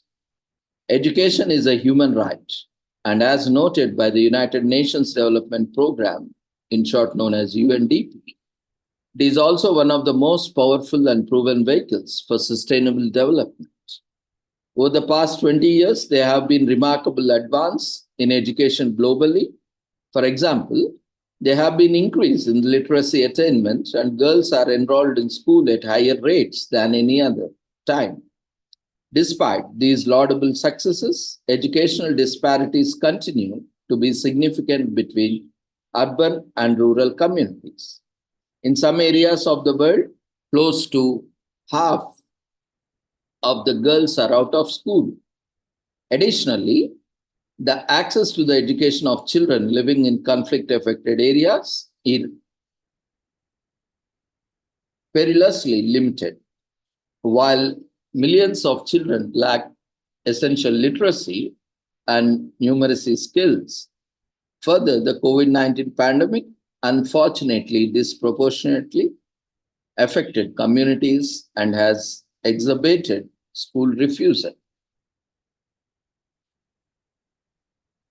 So, we will explore and learn together about the ways the field of psychology is addressing these issues, as well as working towards inclusive and equitable quality education for all. So this brief introduction about UN Psychology Day and what the United Nations is focusing. Our theme or the themes of this conference is also focusing on various aspects in multidisciplinary nature. That's why we have covered everything in the universe, because sustainable development goals cannot be achieved by a single discipline, by a single profession. Everyone, including animals, plants, human beings, everyone has to come together. And definitely plants and animals are doing their role. They are following. We human beings are only the ones who are creating a lot of issues on the planet, including issues to animals and plants. They are becoming endangered, extinct. They are facing a lot of issues. And there are a lot of conflicts also happening due to human beings and human activities. So we need to somewhere strike the balance. We have disturbed and we are continuously disturbing the balance, harmony, peace among different species on the planet, where every species has a right and equal opportunities and equal rights on this planet.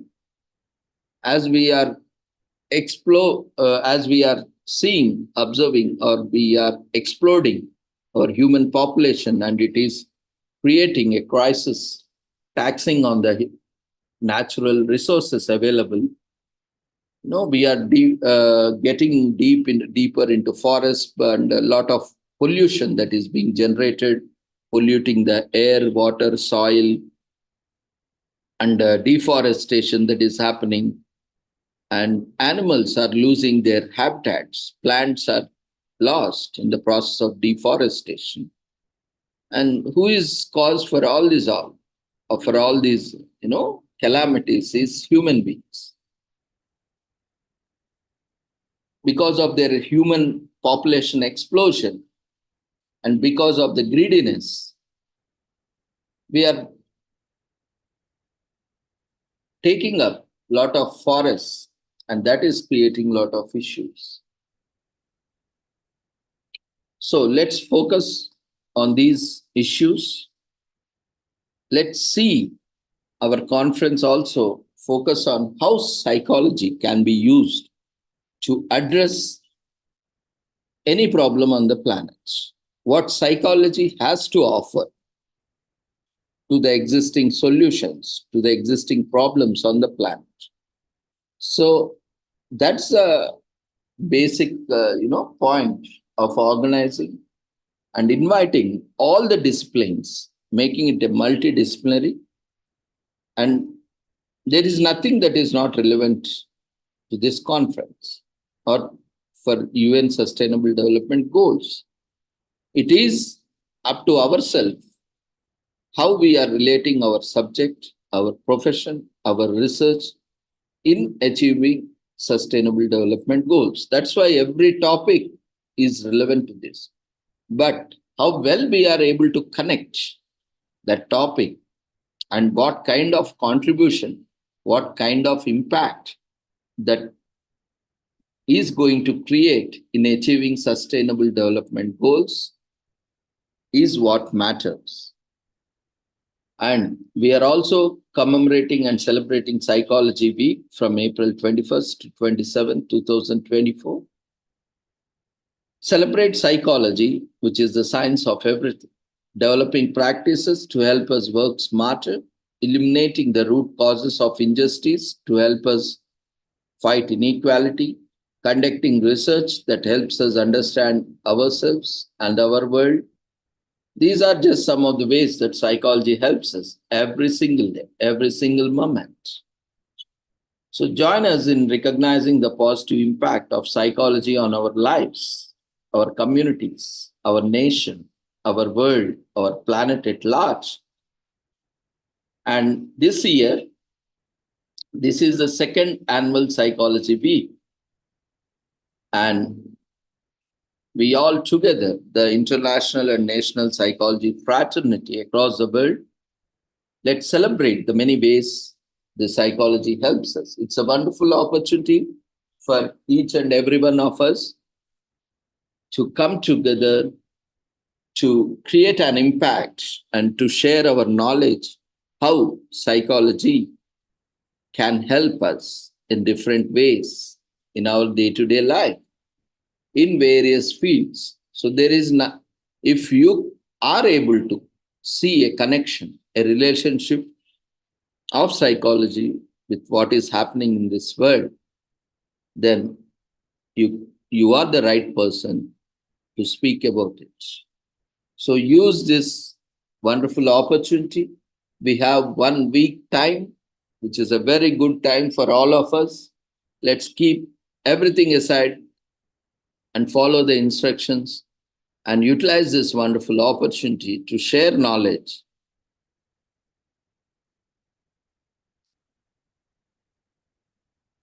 Now, if you have trouble starting, I have already mentioned, if you can establish, if you can sense, if you can make sense of how psychology is related to what is happening in this world, then that is the first thing where you can start, you can get started. So similarly, we have other questions also, like how has psychology helped you or your family and neighborhood and so on lately? Why did you decide to become a psychologist? Or why you have, or why you are planning to become a psychologist if you are not a psychologist yet? Or if you are a budding student of psychology, what inspired you? What inspires you? What motivates you to be in profession, in taking up profession, be in profession, and stay in profession? So these are the questions which will help us to get started and explore various opportunities, various problems, research gaps, where we can talk about them, where we can share about. And what advice you have for the people, for the students, for the researchers, for the academicians who are thinking about their career, who have established career, or who have been successful in their careers. You can share your observations.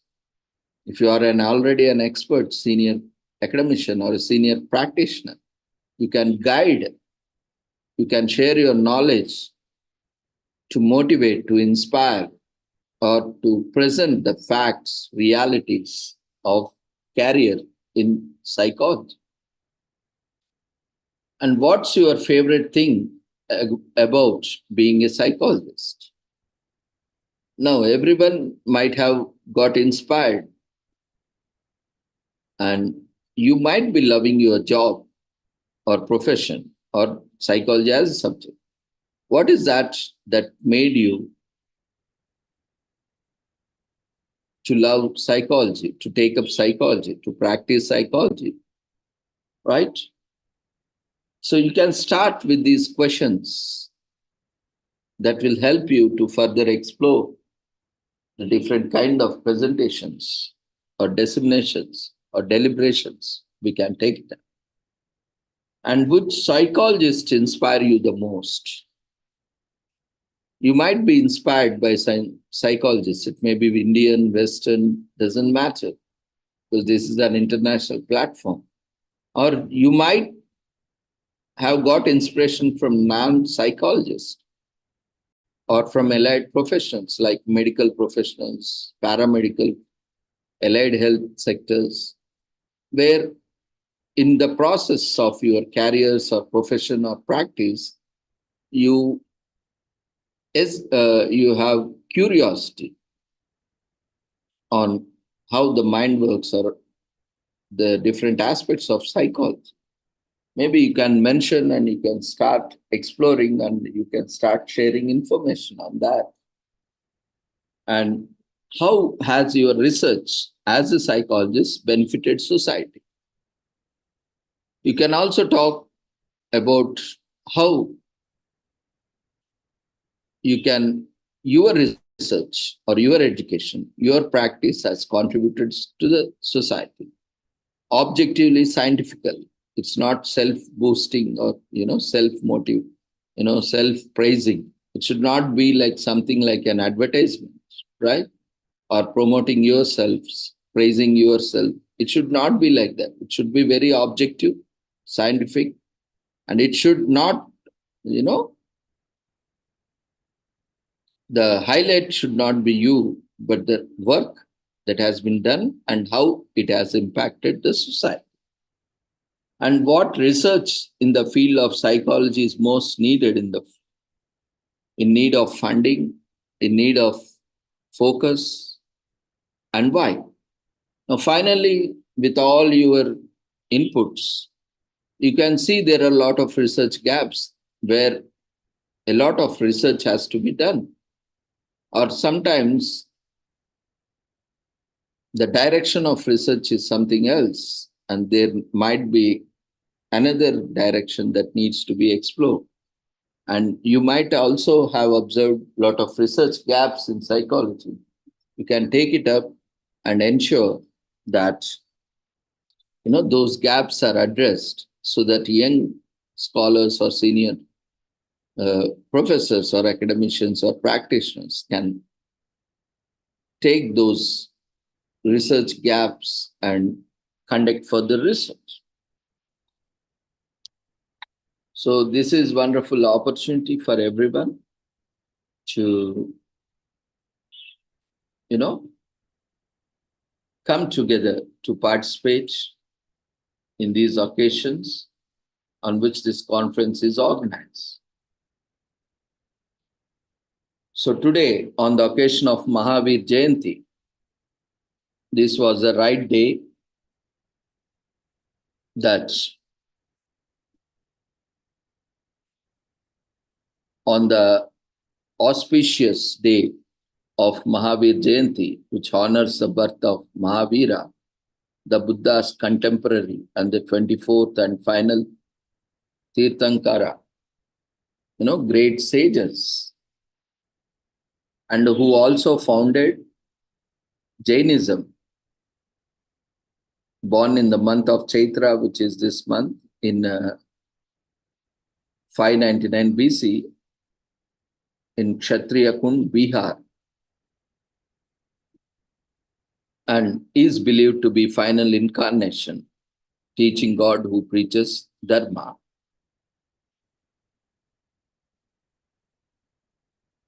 We can get inspired from many such sages. As today is Mahavir Jayanti, I would take some more time to talk about Mahavir. He was born to a king, Siddhartha, and Queen Trishala, and his parents named him Vardhaman.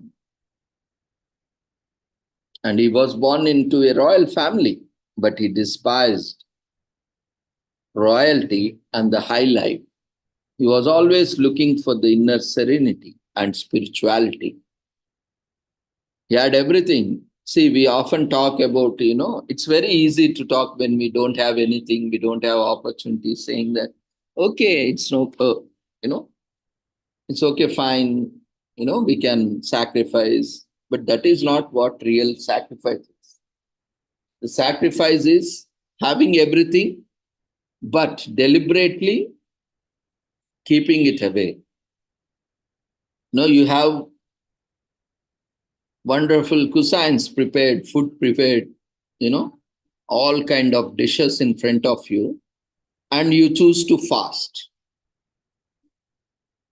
That is the deliberate fasting. It's not that you don't prepare anything. I say, anyway, today I will do fasting. There is a lot of difference between these two, right? As you don't have anything to eat and there is no opportunity also to food, you can say, okay, today I will be in fasting. That is different. But you have everything prepared and you have all the opportunities. Even if you haven't prepared, you have all the opportunity to eat, accessibility, affordability, and everything, but you deliberately choose to fast. That's what matters. So that kind of dedication, commitment, initiation that one needs to have, then only you will be able to achieve what you are planning to. Otherwise, you will be wavering. Something, wherever there is an opportunity, if you go by that, you should not be so thirsty that you drink whatever is offered, right? You have to be very selective, careful. You should see whether that is helping you, whether in short term or long term, and whether you are also able to do some contribution to it. Whether you are able to do some value addition to it or not, then only you have to pick it up. What does it mean? Means it has to be a choice. It's not like chance. You got chance, so you're taking that. It has to be a choice. Sometimes it can be both chances and choices, but not just chance without choice. That's where a lot of other things come up. So today, the great person like Mahavira, who has everything, who has lot of wealth, he is from royal family in spite of everything. He came all the way, leaving everything and looking for spirituality. That is a greatness. And Vardhaman took a profound interest in the essential beliefs of Jainism in early years and began meditating, and he left the throne and his family at the age of 30. 30 is the age, especially teenage, is mid-adult age. And it's not always, you enjoy everything in your life after 60s, 70s, taking up sannyasam and all these, at that age, talking about philosophy, talking about spirituality, talking about philanthropy. That's not great when you are talking about in 70s, 80s. But if you are talking that in your 20s, 30s, that is the greatest knowledge you have attained. Of course, there are some people even at 90s, 100s also, they are still more greedy, they are always keep talking of accumulation, not interested in sharing, not interested in charity, not interested in philosophy, not interested in philanthropy. Even when they are dying also, they are more worried about their property or, some, though it's like comedy, humor in some movies. I have seen practically some people, unfortunately, even on the deathbed also, they are, informing their relatives. And so, see, that person has to give this much, you go and collect, you remind him, all that, in spite of having so much, that greed is only what destroying us. I'm not saying that is wrong, but, you should know when to speak, what to speak, where to speak, how to speak. There is a right time for everything. Right time, right place, right person, right thing to do. When you do it rightly, then everything, the universe also helps you to put in a proper place, proper time to achieve it. But, but some people, at that age, 90s or 100s, for that matter, anything, above 60 plus, it's very common to talk about philosophy, philanthropy, charity, or living up enjoyment and all, because you have seen everything, you have enjoyed everything. What's great, even after that, you don't have satisfaction, means your greed is at somewhere, at some level where you cannot satisfy, where it's very difficult to satisfy your wants or desires. But these young teenagers, especially in 20s, 30s, who haven't seen much of this life, unless and until you are under poverty or somewhere in the lower middle class, where life has taught you so many things. Generally in middle class or upper class or higher middle class or the elite class, they are all, born with silver spoon, or everything is taken care of by their family. They haven't seen the real world, or they are always in the comfort zone. So it's very easy for them to get all the things done. But that is not all what all life is. That is not same for everything.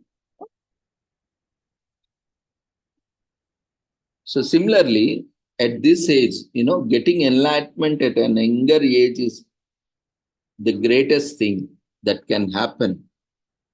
You can talk about all these things after 60 plus, after enjoying everything, after seeing everything. But that's not great. If you are talking about all these things and very conscious and able to adapt your lifestyle in line with all these things, that is a great thing. That is the greatest contribution you can do at an early age. What I mean to say is. So Vardhaman took a profound interest in the beliefs of Jainism. For that matter, any religion, that is not important, because today we are talking about his life, so we are mentioning that.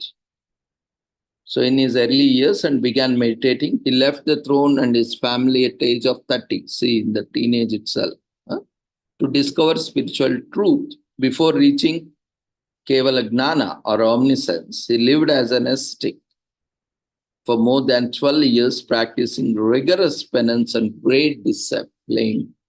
That is what required, no? That's what in the very first 1 hour or 1.5 hours, I was talking about. We need to have a rigorous penance or rigorous, sincere, dedicated efforts and great discipline. Discipline is also very important. If you do only when there is a consistent and constant efforts, you will be able to achieve something. It's not that random, haphazard way we do something and we get results. It's not so. So Lord Mahavir's idol is placed on the chariot and displayed in a position even till now, known as Radayatra, and religious rhymes like stavans are sung along the way. Even today, they are remembered, they are celebrated. Why? Because of their hard work, rigorous penance, and a great discipline, and their contribution to this world.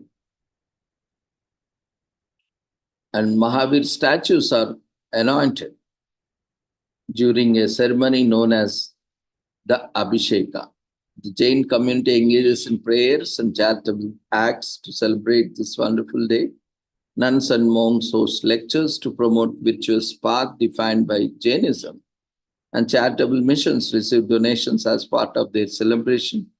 Age-old temples in India usually record a high number of visitors, including the normal new, general temples also, to pay respect and enjoy the day ceremonies. So at river Rijubalika, Mahavir spent 12 years undergoing rigorous penance under a solid tree before finally reaching Kevala Gnana. Actually, because these all are related to, many often have this doubt whether Mahavira has met Buddha or did Buddha meet Mahavira. They did not meet because both of their times were different. As Mahavira was born after Buddha's time. So initially Buddha was there. After Buddha has attained, Paramapadam, the salvation, Mahavira was born. So they both had never met physically, at least. So they both followed India's Vedic tradition and were born into, they were born in the East. And the two, they have been in the ruler's family, royal family.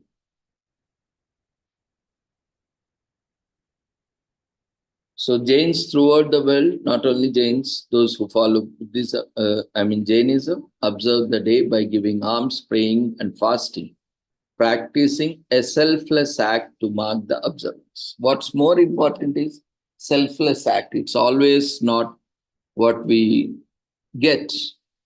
What's for me? It's not always what you get. It's also sometimes what we are giving back to society, what we are giving to others.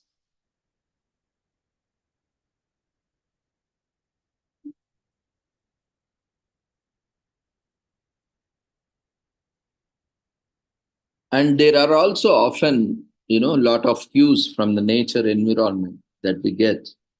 Even when Queen Trishula and King Siddharth were expecting her, their first child, her mother, Queen Trishula, had a dream one night that the unborn prince would be Tirthankara in Jainism. So already they got a cue in the form of dream.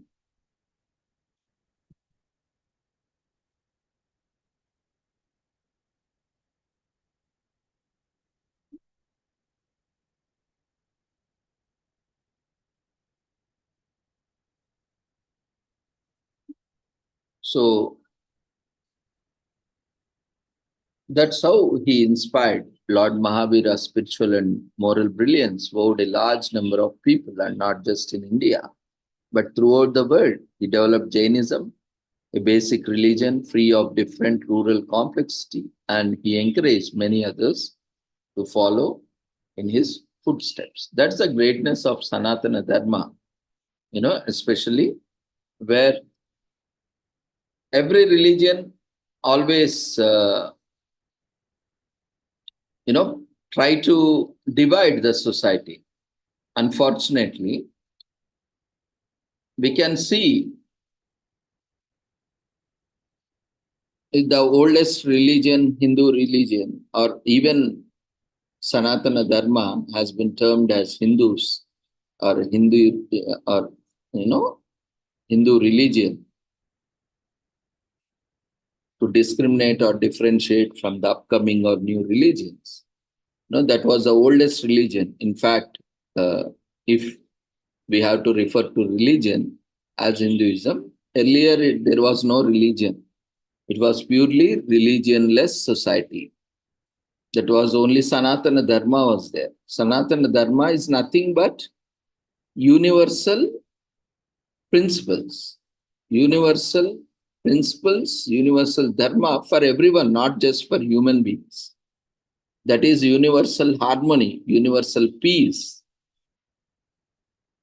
for everyone, including all species on the planet, including plants, animals. Everyone will do their duty, will follow their dharma. Dharma is way of life, righteous way of life, their lifestyle, their well-being, health and well-being. They do their duty. They don't expect anything. See ants, see honeybees. Are they putting any conditions? See plants, are they putting any conditions to give flowers? Are they demanding, you do this, then only I will give flowers? You do this, then only I will give you fruits? Does any animal, does any plant put demands to do their work? No. That is dharma for everyone. Sanatana Dharma often is interrupted because of the new religions that came after Sanatana Dharma. Because earlier there was no religion. These new religions came and they want to differentiate, discriminate. They want to divide society so that they can prosper, they can increase their subscription, their followers. That's why they started dividing society. All the religions which came after Hinduism, because if we have to say religion, why? That's why they have kept one name as Hindus or Hinduism. And that started, with that name, it started religion. Before that, there was no religion on the planet. Humans, everyone survived without any religion. And, the fact is people are more happy without religion. After these religions came, lot of hate speech, lot of muddling on each other's religion, belief system started. And that divided societies. And even today, they are dividing people, they are discriminating people, which is a gross violation of human right. What human right says, all are equal, all are to be treated equally, and all have to be provided with equal opportunities. Again, in the name of religion, we are violating human rights. And that too, that's why we see these new budding religions or those who came after Hinduism. Why I'm again, time and again mentioning Hinduism. Hinduism is not a religion at all. It has been referred as Hinduism because the new religions which came after Hinduism, they wanted to differentiate, discriminate. They want to create a separate group of people. So that's why, that's how actually the Hinduism came into existence. The word Hinduism, not actual. Sanatana Dharma was there, it is there as part of it. Often, we see Sanatana Dharma and Hinduism is synonym. But even in Hinduism, lot of things lot of things have crept by the vested interest of the people. It's not there in the original Sanatana Dharma. Dharma is for everyone. Dharma is duty of everyone on the planet. Plants have dharma, insects have dharma, animals have dharma, even human beings have dharma. Dharma towards themselves, dharma that is duty towards their family members, community, to other living species, because they are working, coexisting, and they are dependent on each other, towards the planet, towards the celestial systems, bodies, and all these. So that's why it is very important. And that's why it is universal. It is not based on any religion. It is not based on any belief system.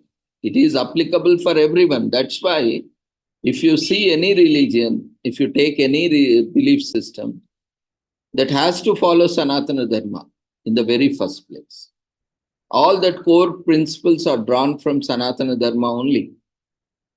What differs is there is separate God created with some name. There is separate ritual system created.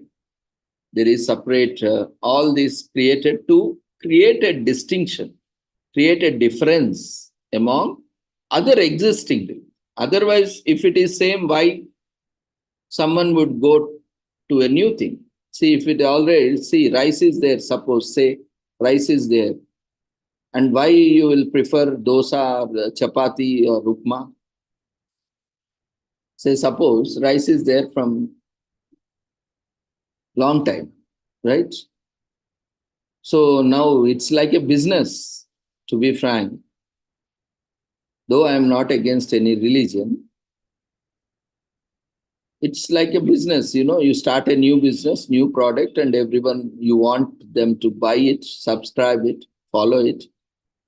And you have your own strategies. You blame other existing products or belief systems or religions. And that keeps on and on and on, unless and until your business does not shut down. So when this business will be shut down? And that's why even today, this religious intolerance, because that is also part of psychology. We have a division, APA division related to religion and spirituality. I will talk about it tomorrow because today we will give some time to presentations also. Tomorrow I will talk about different divisions of psychology, and religion is also part of psychology. Spirituality is also part of psychology, and there is a division also dedicated to psychology. There is a specialization also. So why I'm talking about this is those who are very hardcore, followers of religion, they need to understand that all religions are same and all promote peace and harmony, well-being of all.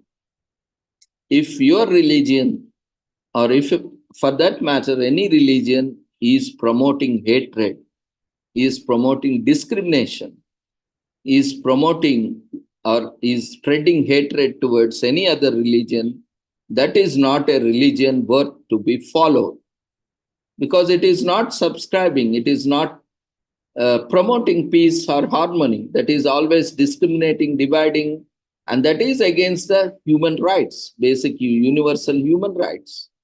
It is not allowing you to treat other beings as same as equal as you. So what is the point in following such religions, following such belief systems? That is that is creating lot of problems, issues, conflicts, not only within yourself, within herself, within himself, but also in the family, community, nation at large. This is one aspect. I'm talking about various factors that are causing, in fact, indirectly or other way, which are contributing to the psychological issues, along with various other issues. Like that, religion is there, caste is there, race is there, ethnicity is there,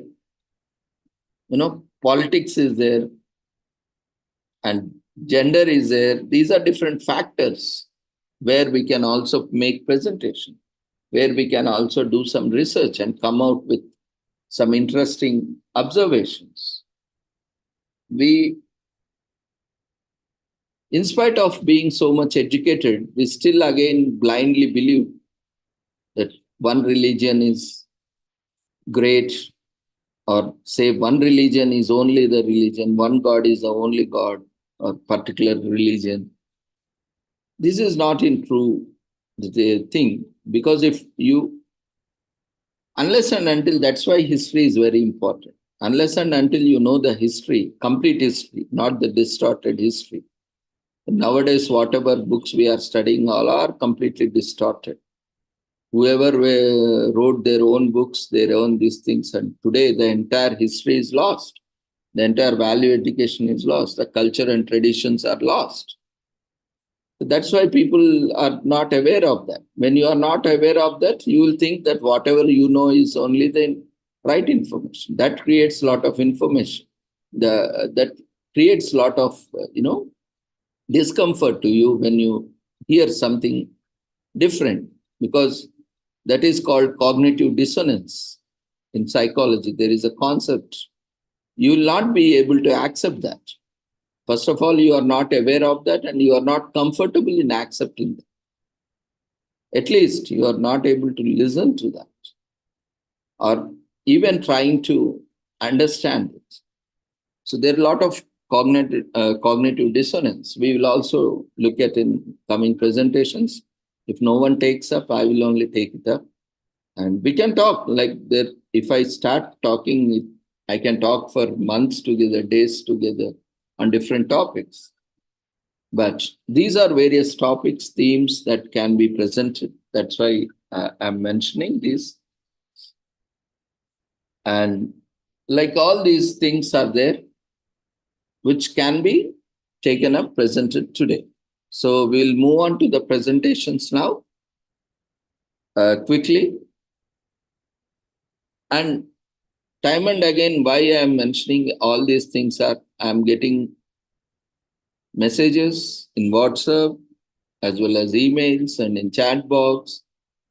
That's why I took deliberate time that I cannot reply individually, but what on the platform itself, I have taken much time to explain all these things. Some might be thinking why all this is required. This is required, definitely required, to save my time, to save your time. So we'll move on to the presentation. So we request all the presenters who are available for the presentations. We will quickly go with the presentations. Now you can see on the screen. You can send your full name, and not all details are required. This has to be sent to email. But now, as of now, you send your topic, title, your full name, your designation, organization, and the place where you belong to, along with the duration. So we'll start the presentations now. We'll invite one by one as per the order in the, as per the queue order in the message. Okay. So once again, I'm telling you, start your presentations with your introduction, gratitude, introduce your topic, and mention the date and also the event so that it will be a complete record for your video. If you want to pull out exclusively your video tomorrow, you should do it completely. Don't leave it partially or incomplete.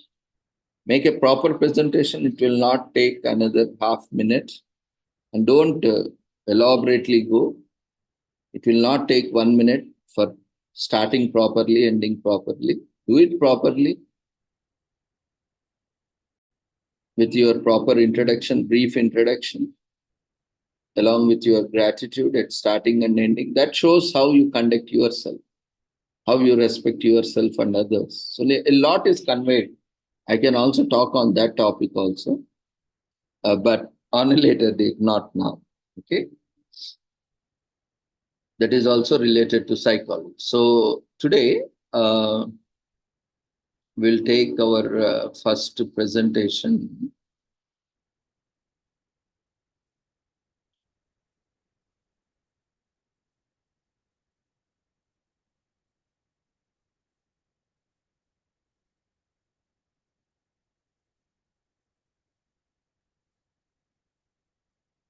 So we have here Satyendra Prasad. So yours is, we'll first take some psychology related, purely psychology related presentation. You have a lot of presentations, but that are not related to psychology. Yours is something related to, of course, it is related to technology and all, but you have to relate it how it is relevant to this and sustainable development goals. So before that, we'll take some other presentations. So Sujay Kumar J, are you there? You can raise your hand.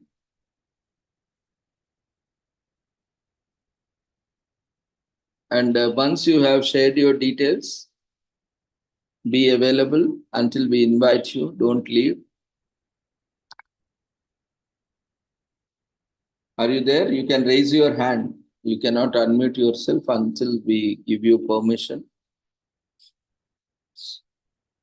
Sujay Kumar J, Student, Department of Social Work, Sri Shankaracharya University, Sanskrit. Understanding gender stigma among male nursing students in Kerala. I think, okay. Participants need not share your details. Only presenters, those who are ready to present, they need to share. Okay, and Manu, I think he is not there. Okay, next presenter, Manu Prasad VP. Are you there? Others, kindly wait for your turn. Only when we call your name, we'll call you as per the order. First come, first serve basis. So if you haven't shared your details, you share your details in the chat box. We'll call you one by one.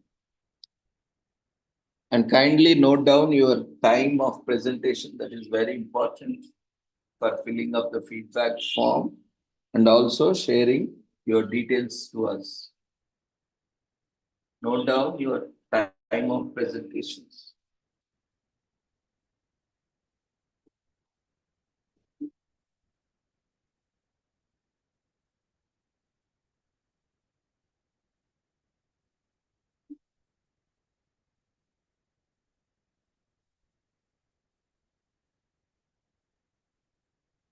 Date and time of presentation. Manu Prasad, you are not there? Okay, then we'll move on to next presentation.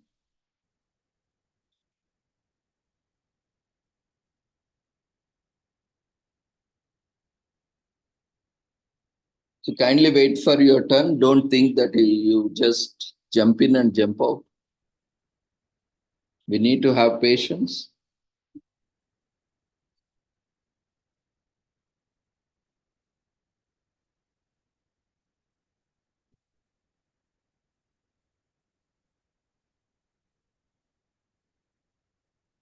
Okay, Manu Prasad, you are not there.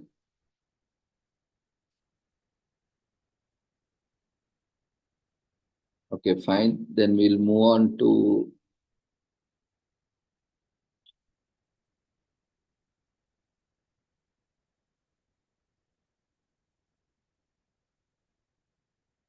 Suraj Kumar, you are not there. Yeah, Zarina, you have to share your details in chat box. You have not shared your details. That's what I'm keeping on telling. Share your details. You can see the screen. You need to share your details. If you have registered as a presenter, quickly share the details. You have raised your hand. Use chat box to share details. We'll allow you.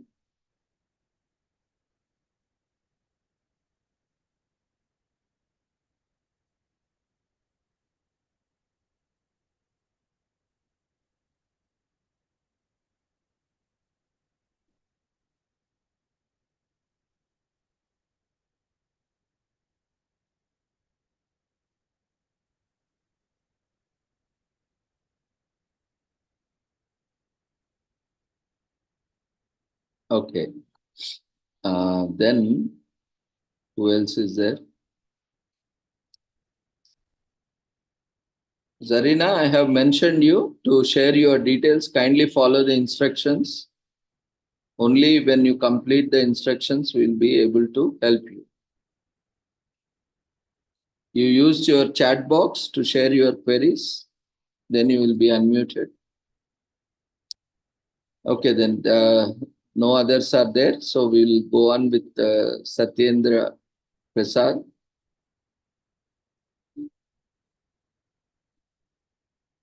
Kindly do not close the registration form which is available.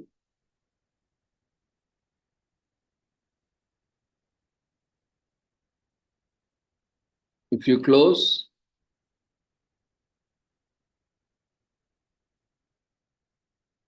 then rest of the people will find difficulty. Do not, if you have accidentally closed, do not close it in the very first place. If you see any forms, minimize them. After submitting, you will not get unless and until we give you co-host permissions. You will get any additional options, and whoever are misusing or messing up with those options, they will be banned permanently, and they will not be given certificate or any opportunity in future also. So only when you have been given co-host permissions, you only have to switch on your mic, your camera. It is mandatory. Without your video, presentations will not be accepted even if you are presenting. So ensure that your video is on and you are enabling your mic and you are sharing your presentation. Always check all are functioning properly or not before or after the sharing the message.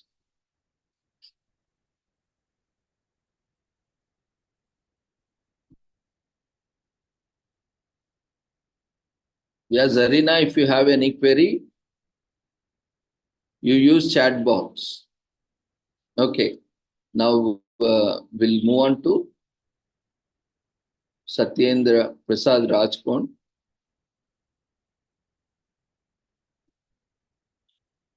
Yeah, you have two IDs. Which one you would like to use?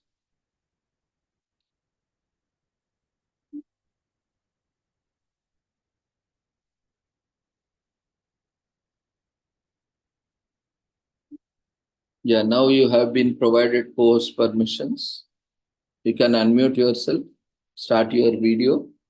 And if you have multiple presentations, kindly pause in between and introduce your topic specifically, which topic you are presenting.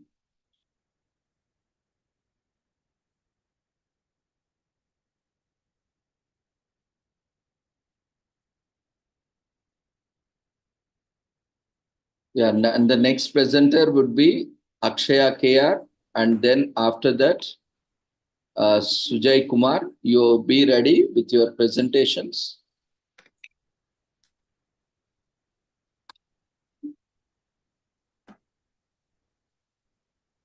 Yeah, you can introduce yourself and follow the instructions. Over to you. Hello, are you listening here, sir? Hello.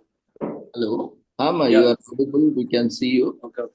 Go ahead. So, myself, Engineer Satyendra Prasad, Rajgund, Director, Technology and Research Center, Gunwana International Technology and Research Center, Guitar, Bhatparani, India. So, first of all, I thank to the organizer and organization, and also to thank to give me the opportunity for this presentation. So, now come to the topic of this presentation.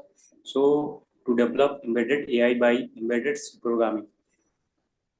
These are the outline: introduction, literature, research gap, methodology, software implementation, discussion, conclusion, and references. So, basically, the artificial intelligence used to communicate hardware and software by the help of artificial intelligence.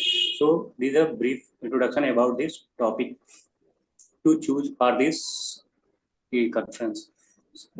Basically, the conference is psychology based, so that it's a AI help to how to detect the people to psychologically defect in human body and human brain and human parts. So that's it's basically depend on this. So now to implementation in the programming to develop the software to detect the this problem related to psychology.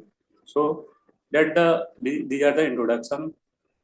So it is used to as a hardware like IoT. So Internet of Things to develop make the hardware after the programming. The embedded C programming language known for efficiency and suitable for resources limited environment. The motivate behind the research system. So also the AI algorithm used to develop the programming and make the suitable for psychology. So next, the primary object is the audience, which is mentally disbalanced, and the challenge and opportunity presented by the integration of AI algorithm into the embedded system. Second is the implementation of this algorithm is ensuring the efficiency, limitation resources. So the now the section third is a comprehensive review of the existing literature highlighting key development of embedded AI. So third and fourth section is also the empirical study and real world application. Now the sixth section is the digital landscape continue to develop the homologism of AI embedded system presented a frontier of innovation. So now there are literature review. There is a literature review about the AI. So it is the various part of this artificial intelligence.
I think the speaker got disconnected.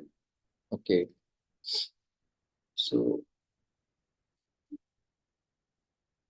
we'll move on to next presenter and we'll resume the presentation afterwards. Speaker joins.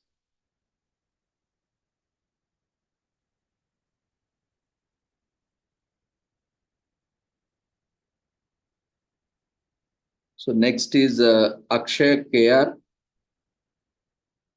Are you there? You can raise your hand.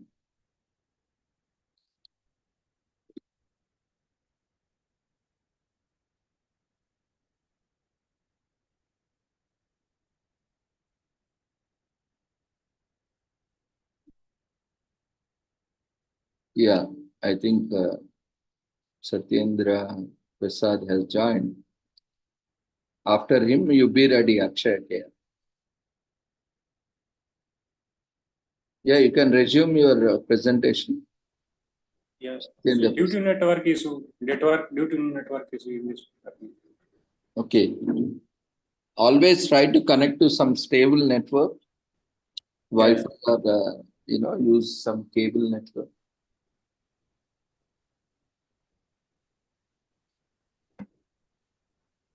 PPT is visual.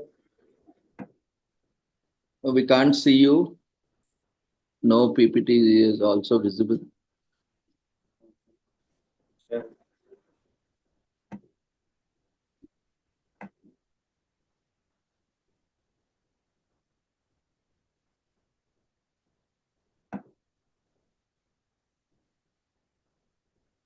It is fine. Not yet, we can't see. Now it's slowly loading.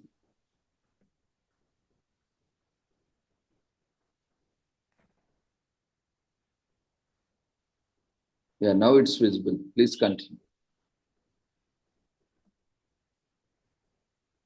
Your topic is to embed AI. Yeah. Yeah, please continue.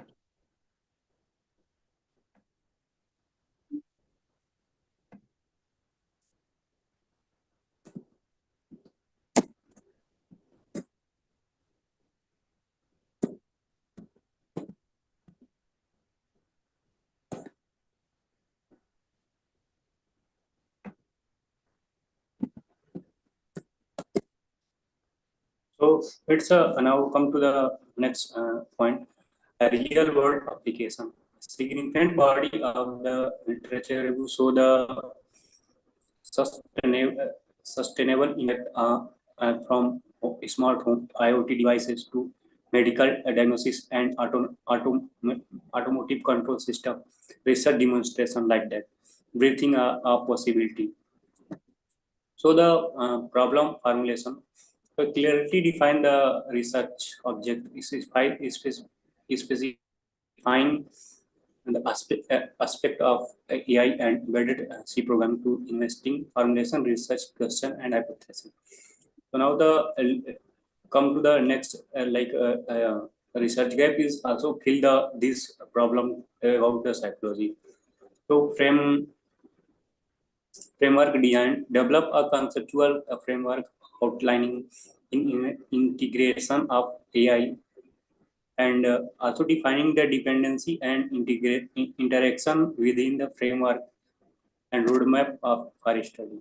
Algorithm section is also the design the psychological based detection, how to detect the people to defect in the mind and also the make the software. So the embedded programming environment is used to take the optimization setting, compilation of option and various part of this. System architecture define the system like hardware and software used in this programming and also the make the hardware, how to embedded system setup to set the embedded hardware platform configuration optimization like that. So come to the next implementation part. So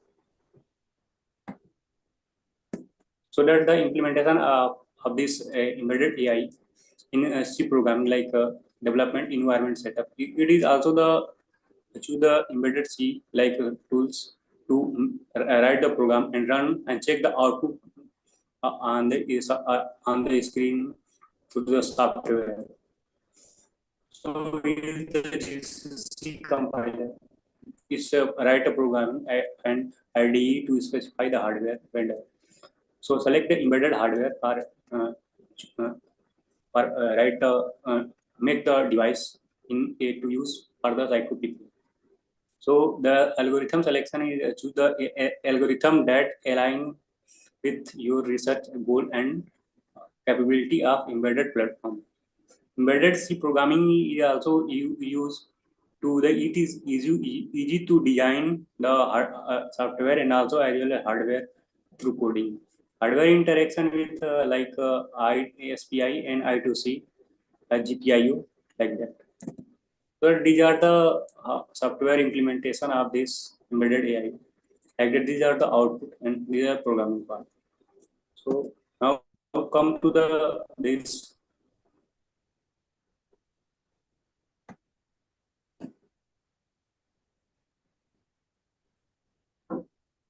So efficiency and resources of optimization.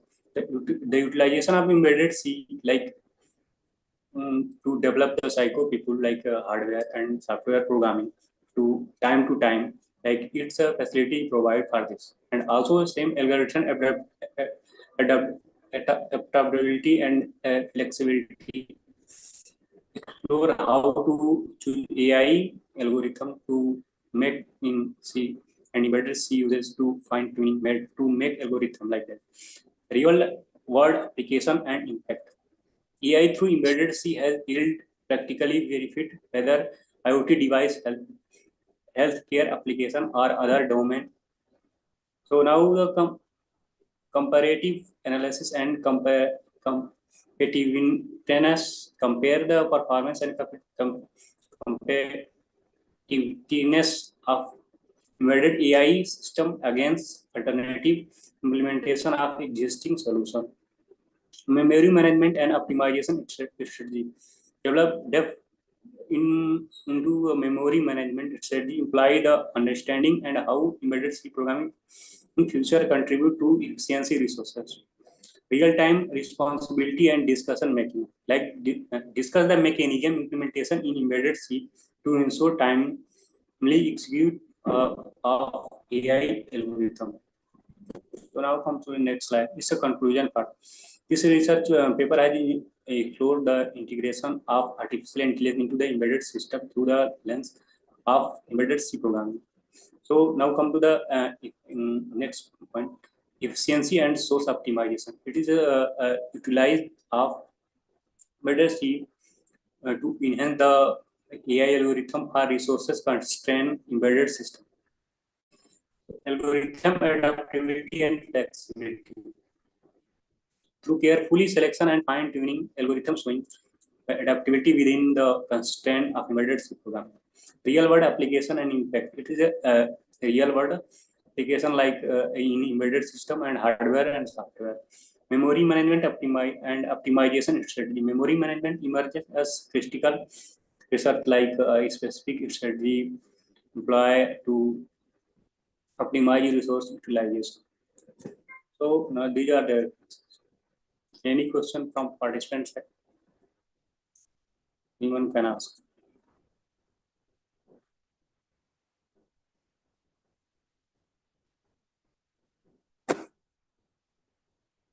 So now come to the next presentation. So,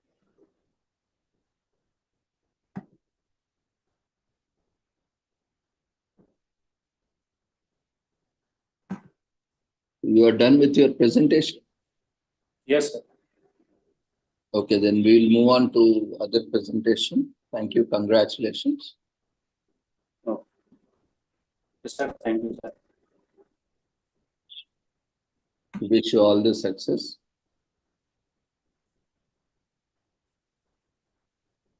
You can mute yourself, stop your video.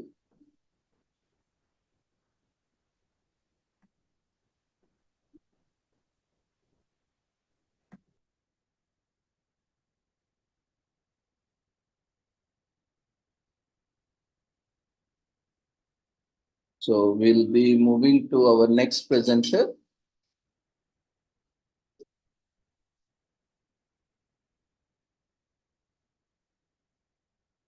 Akshaya.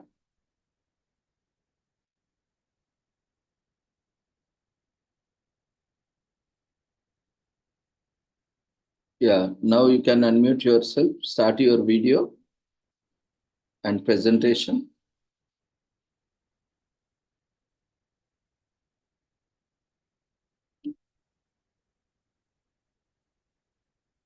Yes, good evening all. Am I audible? Yes, ma'am. Do you have PPT? Yes, yes.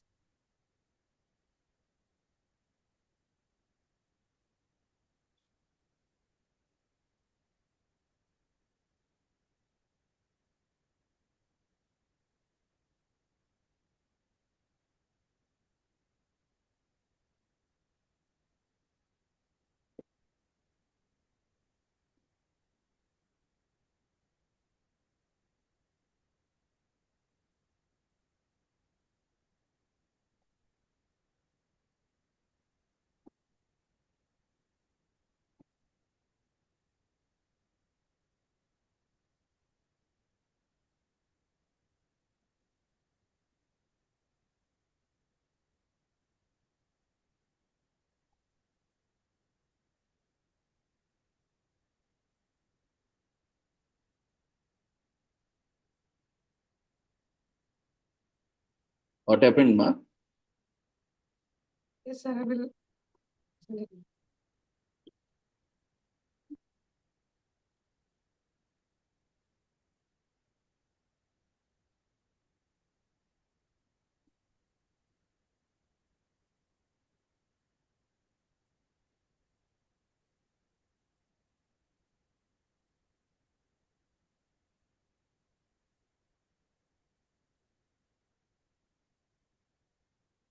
All the presenters, keep ready your PPT.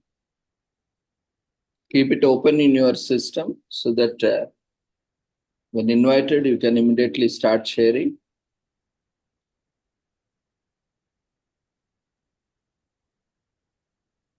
And also when you are sharing your details, kindly share duration of presentation also.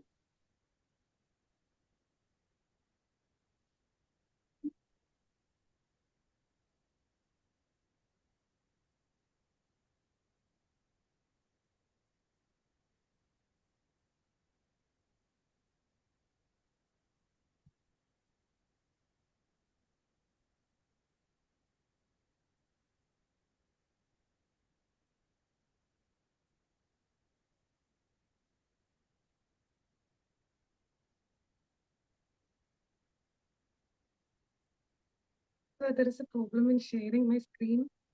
I am just working on it. Okay, ma, you present orally. And later on share your PPT.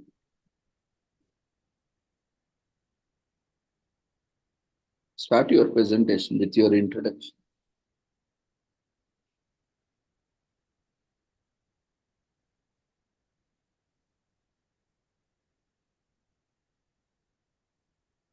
You can start, ma. Without PPT, right? You introduce yourself. Yes, yes, sir. I'll send the PPT. We have mailed it in the.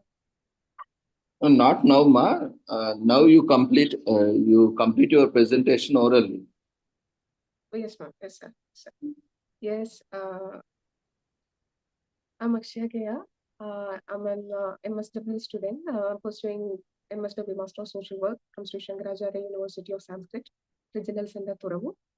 And I'm a passionate and enthusiastic and was the one who is looking forward to grab the opportunities and to engage in the process of learning by doing this in this profession. So here I'm very much grateful for giving this platform for me to share my ideas with regard to the specific topic which I have selected, which is unveiling the silent suffering The topic title is Unveiling the Silent Suffering, Analyzing the Risk Factors Contributing to Elderly Abuse.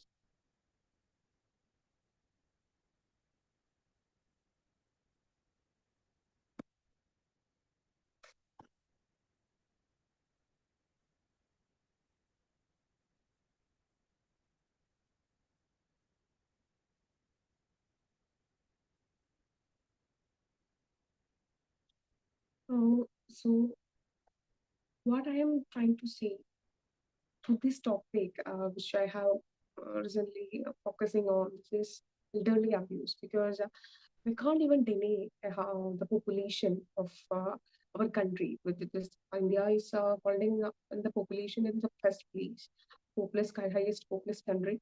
So in that population, the number of old age or the elderly population is on a high rate, whether it's compared to the status of Kerala, and the international student migration is going on a high range scale.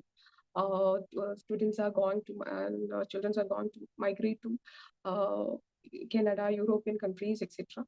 So as a result of that, here our state Kerala is also uh, dealing with more old age populations, and hence it's very much important to give much care to this population, which we need to give a more focus on, so that way whatever the risk factors that is contributing to their mental health and to their well-being or so whether it's connected to the sustainable development, which also suggests that in order to uh, have a sustainable society, in order to have a sustainable uh, development in the future, what we all need is an inclusive society. In that inclusive society, we also must need to include this population, its elderly population, with that much of care and with that much of care and attention. So here the topics that comes to relevance, that is, what are the factors that are affecting, what are the risk factors that causing problems to this elderly people, and what are the risk factors for the elderly abuse that's being, and abuse can be happen from the one who is caregiving, one who is the caregiver, one who have a trust relationship with the particular person. From that person, the elder one will face this kind of elder abuse problems. So in order to tackle whatever the problems they are going through, what we need is a collaborative approach. The collaborative approach in the sense, we need to take care of both the client, whether it is an old age elderly one as well as the caretaker. Both need to be taken with an equal amount of attention, because if we are only focusing on the elderly population, their problems, we will come across through certain reasons that one of the major factors contributing to this abuse is the kind of mental health of what they're going through, the phases that are going through by the caretaker. So we need to take, I'm focusing that in order to tackle these problems of elderly abuse, what we need is a collaborative approach, that we need to focus both on the caretakers as well as elderly population. When we are talking about in the context of sustainable development, even the 17 goals itself and ensures an inclusivity and the well-being of the peoples. Even the UN Secretary General of the Ban Ki-moon have quoted that sustainable development is the pathway to the future. Yes, pathway to the future we want for all. Yes, it's a pathway to the future we want for all. So it offers a framework for us to have an social society where there is a social justice, as well as there is an economic stability, as well as environmental stewardship, everything. So in that particular context, there comes the importance of looking into this aspect of the mental health of this elderly population, whether it's connected to the psychology or whether it's connected to the sustainable development goals or the concept of being sustainable. So we need to give much care to this area. And whether while taking to the example of Kerala, there is an project which is called Vyomitram project. This project, which means a friendly project, is a Vyomitram. The word itself suggests that a friendly approach to the old age populations, where this project is focusing on to give mental support, emotional support, mental support, as well as a medical support to this elderly population who they are in need. So government is taking the measures towards solving these issues, because whatever the problems they are going through, the older population are going through in this phase of life, while they are going towards this, like um, every person who have a developmental stage at towards the end of their lives they are going through. So it never means that their life is going to end. They needs to have a prosperous and a hopeful insight towards life. There's like there are many parents been suffering from the emptiness syndrome with regard to the children is migrating to or going away from them, and that kind of syndrome has always been there inside the parents. It's been there. So what we need, just like this project which is focusing on the Kerala, this Biomitram project, what we all need is focusing on this population, because their suffering might be there's a chance that this suffering may not be get noticed in the same way we think. Because a child cries, yes, his or her problems get noticed very easily. But whether it comes to an old age population, how much and how extent, how to what extent their problems and needs are concerned, this we need to think about it, because that's why I gave the title Unveiling the Silent Suffering, because whatever they are going through, there are several kind of abuse in itself: sexual abuse, emotional abuse, physical abuse, and another kind of abuse, and whatever from the caretaker abuse. It's every kind of, there is many abuse that the particular old age population is going through the end of the phase. So they will be in a situation that they will get devastated completely without any hope. That's there's a nature in our society to inculcate a feeling inside each and every individual that when you just become older, you will have no kind of a physical stability or stamina, and you will have to come to an independent stage, and you will not have that economic stability. So you need to be dependent on someone else for your needs and for your wants and everything. So while we are looking into the population, and as I have mentioned, there's a collaborative approach is needed, and we are talking about, and we are in the age of sustainable development goals. We need to achieve it. So, in order to be sustainable, and in order to be achieve these goals and to be sustainable in these agendas, what we need is, if we are able to build a society where is sustainable, where a society being sustainable towards this population and inclusive for them also, so we can create a more healthier and more hopeful and more enthusiastic, as well as more healthy old age population. So they will eventually, by taking times and with the efforts of the youth, as well as the very interdisciplinary means, whether it's hospitals or schools and educational institutions or other NGOs, and whatever. That's a collaborative means. If we take this matter into a great concern, as a student of MSW, and I have been experienced how this population is gone through various kinds of problems. So I believe that through this collaborative approach, we can find a solution to this elder abuse.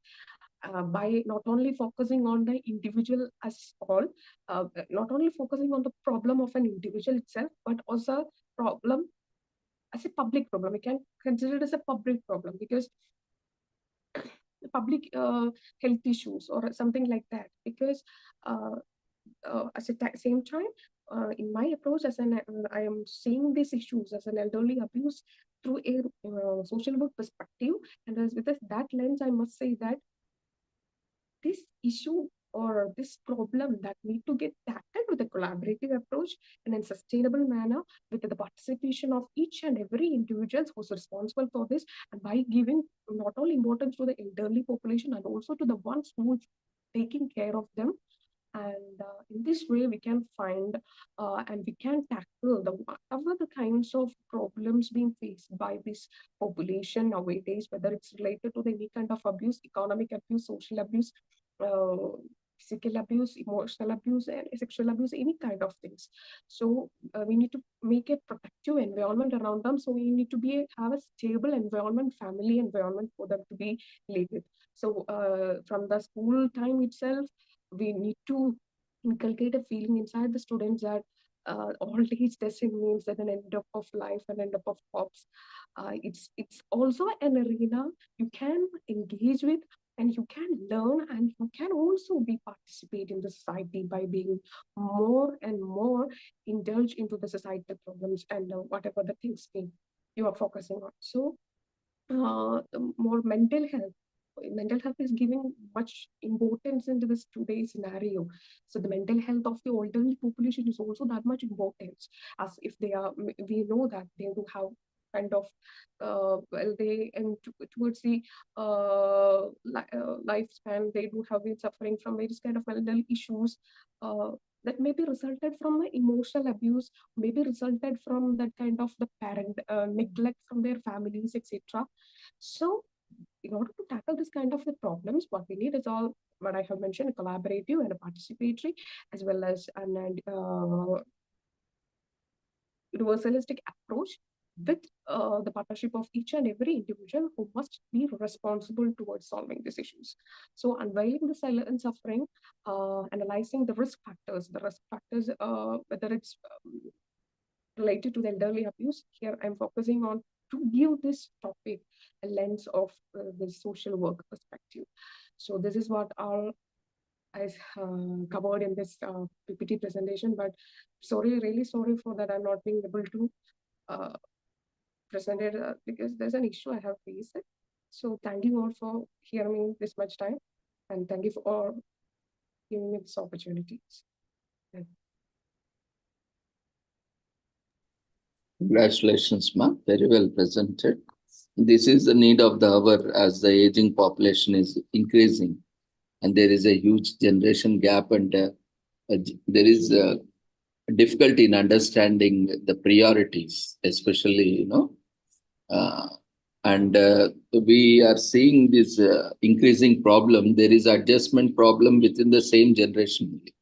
Nowadays, we see a lot of problems within the couples itself. They are not able to adjust, and especially these parents and in-laws, when they also come. I mean, three couples coming together, and that creates a very complex situation.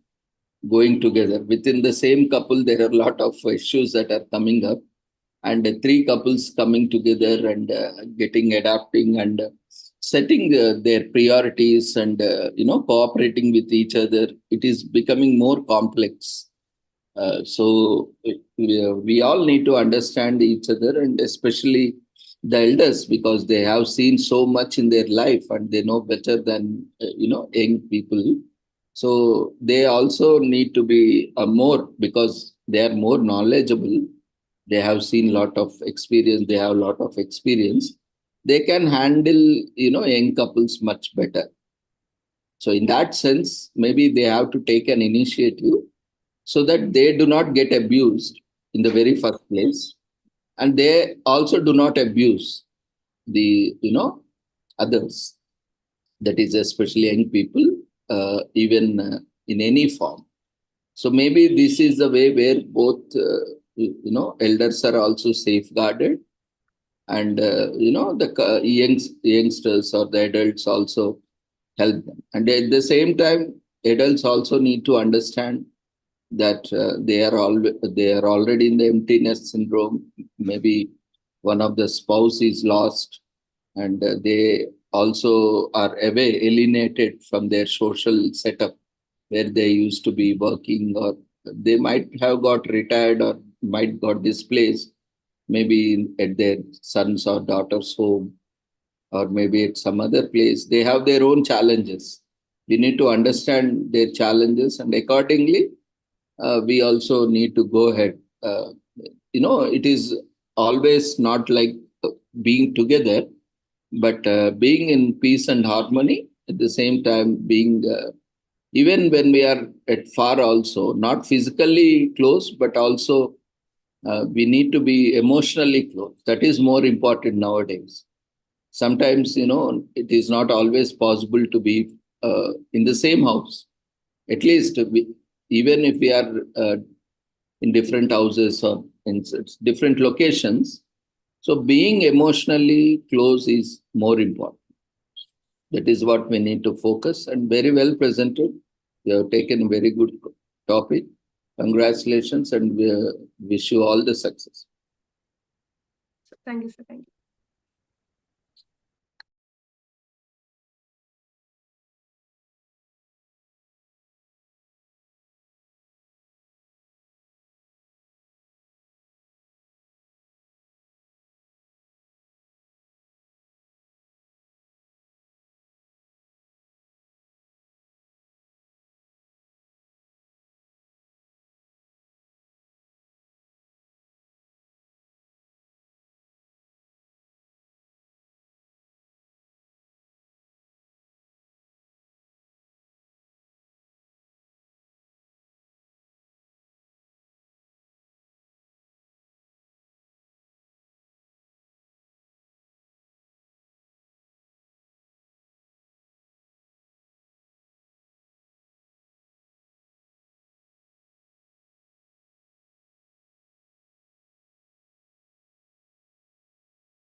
The feedback form is available now in the chat box.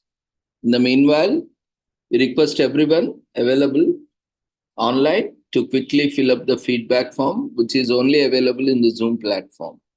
And fill all the details carefully. Do not leave any details, incomplete details, invalid details are not considered. So kindly fill all the details properly. And we have observed that you see your Zoom name, participant name, that will be the first name on the top list.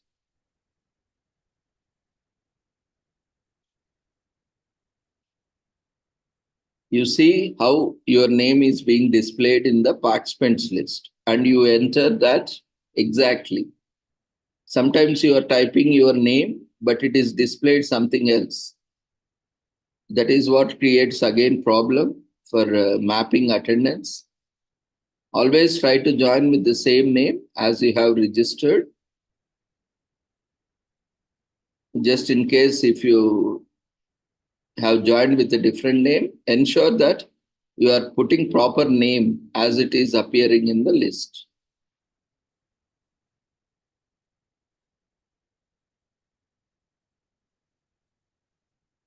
In the meanwhile, we'll be waiting for 5 minutes so that everyone fill the feedback form. In the meanwhile, any presenters are there, we can quickly take up one or two.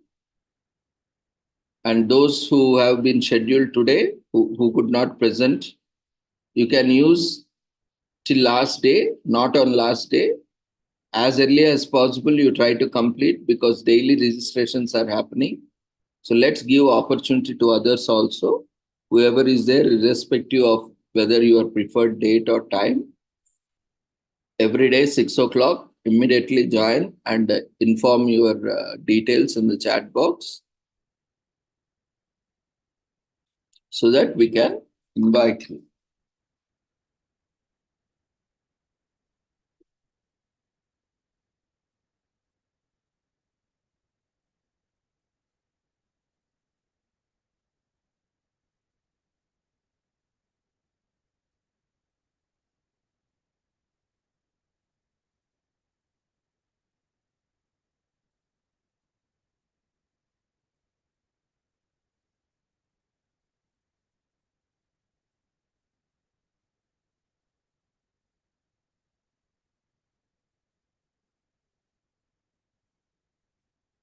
So if there are no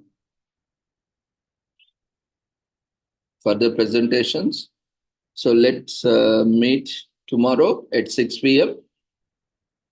We'll be sending an email shortly to all the registered participants and presenters. Kindly follow the instructions and accordingly, you'll be getting certificates.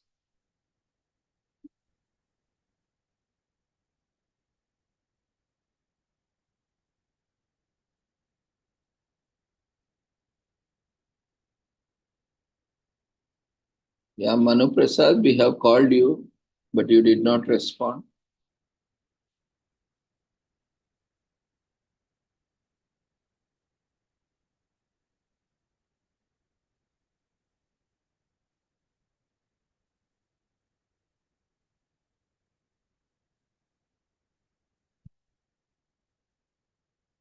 Okay, now you can do not close the feedback form, which is open. Have you filled the feedback form? You can respond in chat box.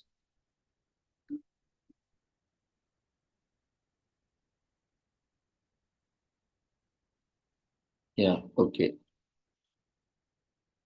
So if you have filled and submitted, you need not do anything if it is open. Once you made co-host, do not close it. You can just minimize it because others are filling it up.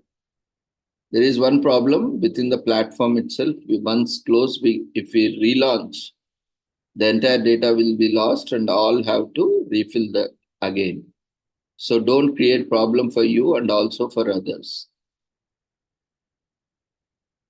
And if you do that, you will be banned forever on the platform.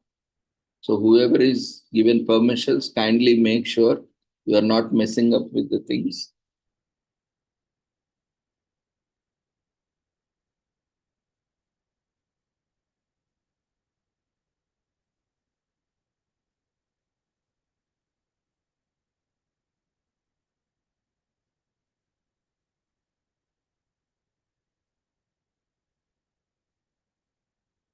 Okay, Manu Prasad, now you can unmute yourself, start your video and presentation with your introduction.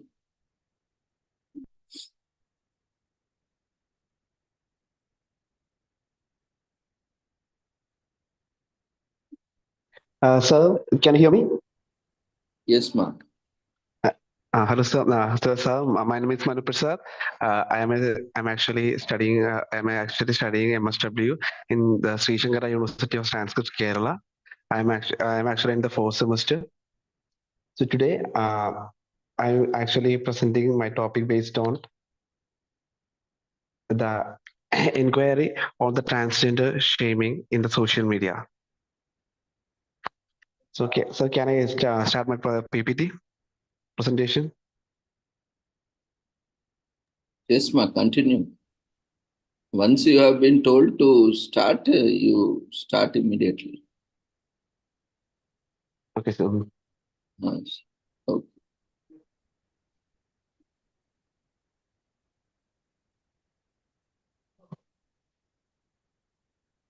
So hope you can see all the. So this is my topic, an inquiry on the driving factors of the social media evolution regarding transgenders and homosexuals.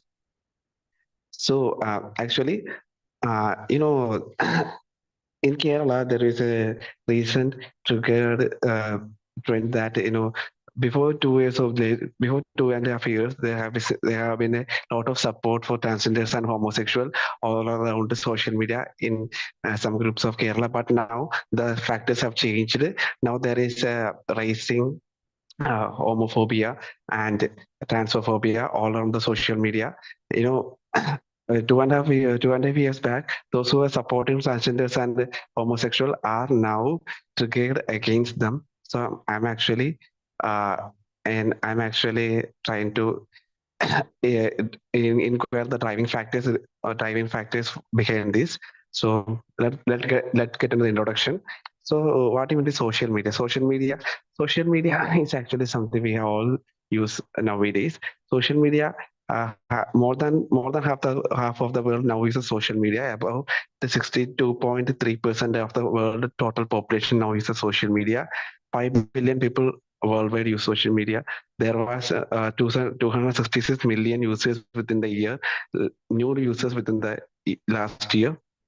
So let's get to the next topic: importance of social media in shaping attitudes. Social media have a tremendous, more the teenage students, teenage and the young guys spend a lot of time in the social media, and this social media can influence them in shaping their characters, influential platform for disseminating information and shaping public opinion. This social media can trigger a lot of change in the characters of the teenage and the young children who spend a lot of time in the social media. So in this, so what you see in the social media can really change. If the social media, the pages you follow, the groups you follow, uh, the pages and the groups you follow have a tremendous impact on our character designing. So focus of this research is that understanding social media's role in shaping attitude towards homosexual and transgender individuals in Kerala. Then explore changes in attitude and perceptions, identifying driving factors behind social media evolution, examine impact on LGBTQ plus community and society at large. The nature of the content shared on social media can either promote understanding and acceptance or reinforcing the stereotype and biases depending on how it is curated and disseminated. So what I was saying is that the social media uh, can affect our character, can affect our character and can create our can change our character very clearly. So the nature of content in the social media, the nature of content of the social, the content of the pages and the groups you follow, the persons you follow, can shape your acceptance or understanding of this transgenders or homosexual. But it also has negative impacts. It can turn back and create homophobia or transphobia in our in our minds. So what I'm studying to research is that there has been a significant trend. There has been a significant change on the basis the social media behave in the community, the social media community in Kerala. Because 2.5 years back, there have been a lot of support for the transgender community and the homosexual community in the social media in Kerala. But now the graph has continuously changed. So the objectives of the research is that explore the driving factors behind the social media evolution regarding homosexual and transgender individuals in Kerala, examine changes in attitudes and perception towards homosexual and transgender individuals on social media platform, investigate the role of key stakeholders, including activists, influencers, and religious groups in shaping social media discourse, identify the impact of social media content on attitudes and behavior among teenagers regarding LGBTQ plus individuals. So these are my objectives, the objectives of my research. So there has been a lot of review literature. There has been a lot of study before this about the content of transgenders or homosexuals in social media. These are some of these. These are actually one of few of my review of literature. So when we came into the discussion part, social media has become an integral part of global communication with over 5 billion users worldwide. The COVID-19 pandemic further accelerated its usage, enabling virtual connectivity and facilitating various activities such as online classes, virtual meetings, and entertainment. In Kerala, where smartphone penetration is high, social media plays a crucial role in daily life. However, alongside its benefits, social media platforms have become battlegrounds for shaping attitudes towards LGBT plus individuals. Transgender people whose gender identity differs from the assigned sex at birth, and homosexual who experience romantic or sexual attraction to members of the same sex face discrimination and prejudice often manifested as transphobia and homophobia. While there has been progress in raising awareness and acceptance of LGBTQ plus individuals, social media platforms also have become breeding grounds for spreading hate speech and stereotypes. So as I'm saying is that social media has now changing drastically. Now the social media platforms have been used to breeding grounds for spreading hate speech and stereotypes. Once supporters of LGBT plus rights, once supporters of LGBTQ plus rights have now turned against them, reflecting shifting societal attitudes. Instead, like the backlash against actor Mammootty for portraying a gay character in a movie, highlighting the prevalence of the prejudice on social media. So in Kerala, there was a movie called Kadal the Ko, in which one of the main actors, Mammootty, played a role as a gay man, but the Mammootty had a backlash because most of the in the social media itself, Mammootty was trolled. Mammootty was shamed because of his acting as a gay character. But few years back, if it was a few years back, there will be a lot of people supporting this venture because someone like Mammootty who's at the age of 70 years portraying a gay character in a movie would be supported a few years back, but now now the case is completely changed. Algorithm and the echo chamber further amplify transphobic rhetoric, perpetuating the discrimination and hatred, particularly among teenagers.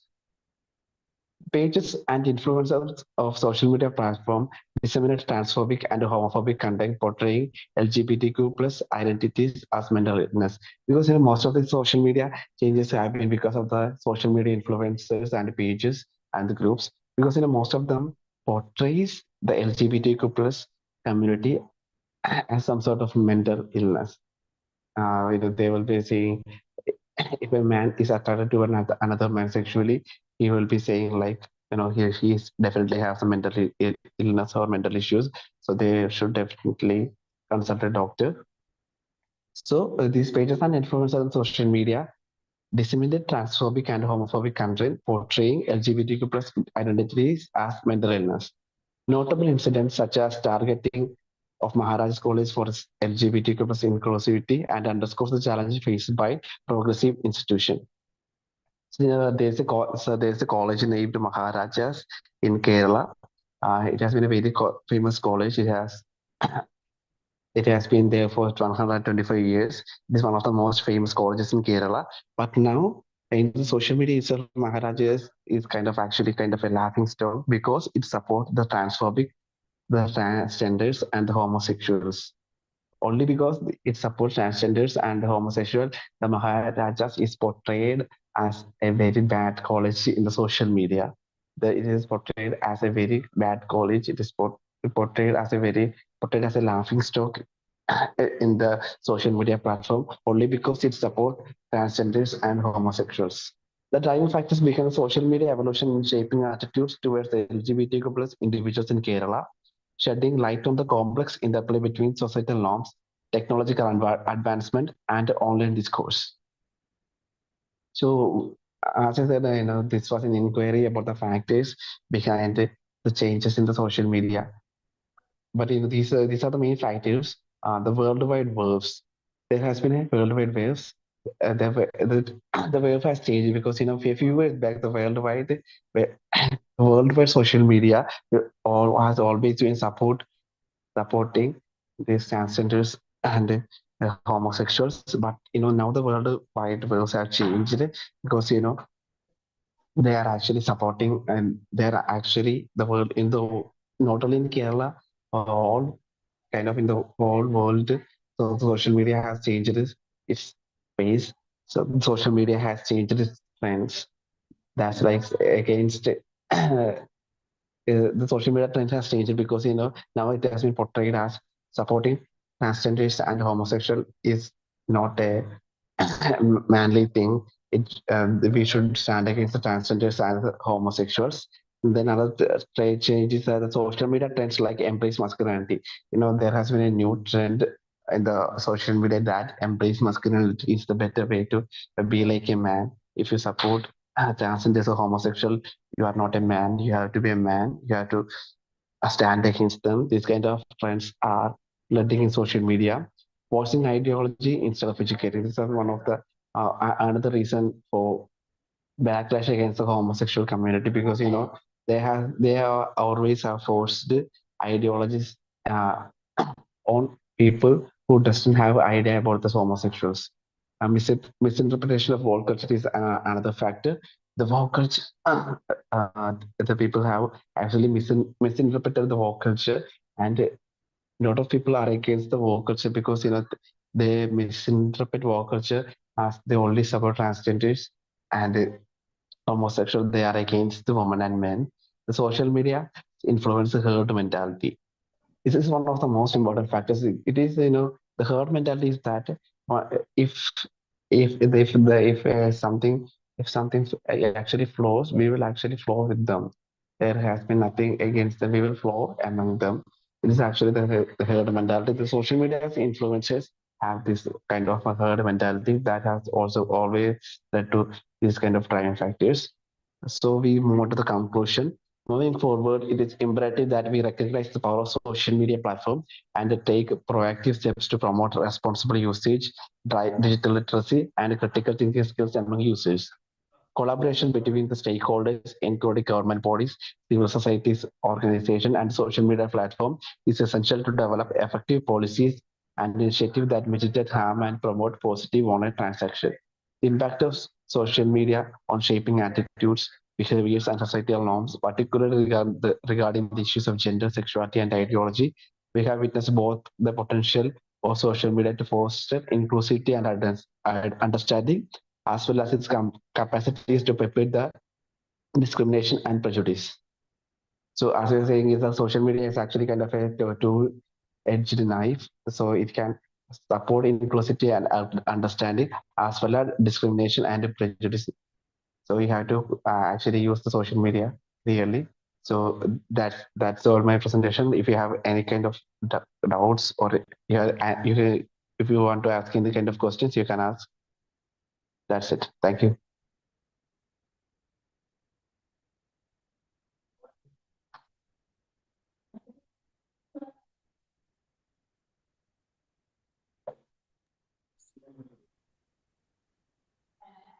Congratulations. We wish you all the success. Thank you, sir. Your future investment. So why do you think, leave social media, even in schools and colleges, why there is a difference, indifference or discrimination that is happening? What's your observation? That's such actually, there is it's a thing about our culture also, because most of these religious books, some of the religions are against the transgenders and homosexuals. It has been portrayed as a crime in most of the religions, and uh, in colleges and the schools, most of us, most of most of the children, most of them are in their teenagers or in their early 20s. So then, though, so that they though so that they don't have the enough maturity to realize that the maturity to realize that homosexuals and transgenders are also human. They have their own rights. So it's actually, I think the major reason is that they are not willing to accept that it's also a part of human beings, and we have to accept them. Okay. So that's fine. So we are coming up with various concepts of genders nowadays, right? Basically, Yes, sir. gender is male and female. The purpose is for procreation, right? That is the Yes, basic yes, nature has sir. created male and female so that they can procreate their generations so that they can continue their race, right? Yes, sir. Then we are seeing so many genders coming up now. Whether they will be able to procreate, then what is the purpose of coming up with so many genders when they are not fulfilling Uh, the basic criteria of procreation and there is no specific purpose? Now it is more of psychological rather than any biological purpose or any social purpose. So why can't we see this as a psychological problem or a psychiatric problem? Why we have to see it as any other problem? Now, what is your perspective on this? uh, so, I clearly believe that more than procreation, every human being has its own right to accept him as what it is. If someone wants to be homosexual, if someone is attracted to a man, if a man is attracted to another man, I mean, I clearly believe that it is within his rights, and I don't think others, so you are right about the procreation thing, but I don't think that that's his. I don't believe that they all they have the right to do what they want. And as you say, sir, these are one of the main things that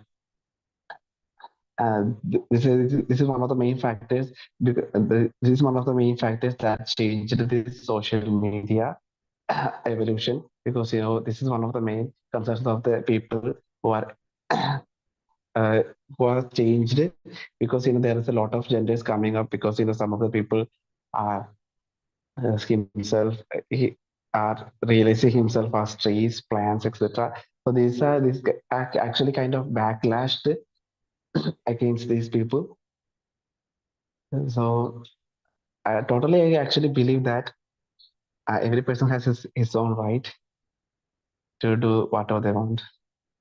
Then, If can it it is not be harming not? others, Yeah, yeah. Can it be not treated as abnormal? We see, when we talk about psychology, we talk yes, about sir. normality and abnormality. So having right is different. Universal rights are Yes, different. sir. What are the rights? Human rights, basically. Those are different. Right to life, right to freedom, and even freedom of expression is also nowadays highly abused. Freedom of expression doesn't mean that you talk nonsense about everyone, you hurt everyone, and say, this is my right. So I can abuse you, I can hurt you, I can say, use all the vulgar words on you and say, this is my freedom. This is not freedom of right. That is violation of human rights. You are abusing other people in the name of freedom of expression, speech and expression. So how do you support your argument that you are utilizing your freedom of right and but at the same time, if you have the freedom of right, even other person also has the same freedom of right. So why you are, Yes, making a huge fuss of this, saying that, okay, if you see, this is not right actually, basically. It is a wrong perception, wrong understanding of saying right. It is not right, basically. It is your perspective. It's your understanding.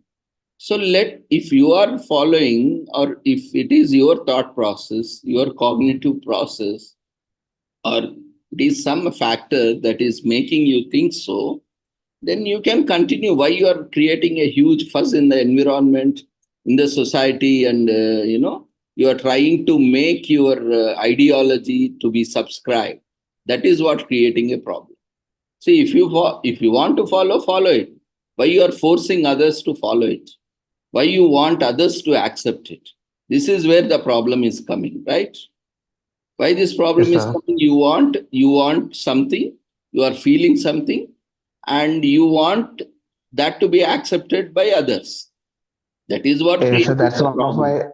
my, yes, sir, in my research also, it has been one of the major factors because, the forcing on others actually kind of created this hate towards them. So what you're seeing is some kind of corruption. So how do we look at, as a psychologist or as a social worker? Are they not? They can follow whatever they want. See, we can say, oh yes, everyone has freedom. So if you want to eat puri, vada, dosa, you go and eat. Why you are forcing others to eat dosa? I like dosa, so you should like dosa. Is this correct? Can we say that No, person is normal if he says, I eat sir, only dosa, you only we eat only cannot force dosa? anybody. Yeah, yeah. Yes, sir, exactly one of the it's exactly one of the reasons because the reason for the backlash against this community because they have been forcing. So So see, it's there is nothing mm, wrong. We respect everyone's feelings and emotions and interests also. But at the same time, you need to understand that there is deviation from the norm. See, there are something yes, that sir. is we call as norms. Even in psychology also, we go by the norms, right? We take by the Yes, sir. standard norms when we are deviating. So this is what when we generally term is that abnormality, because that is not normal in general. That is not as per the norms. So when you are deviating, definitely there will be some resistance.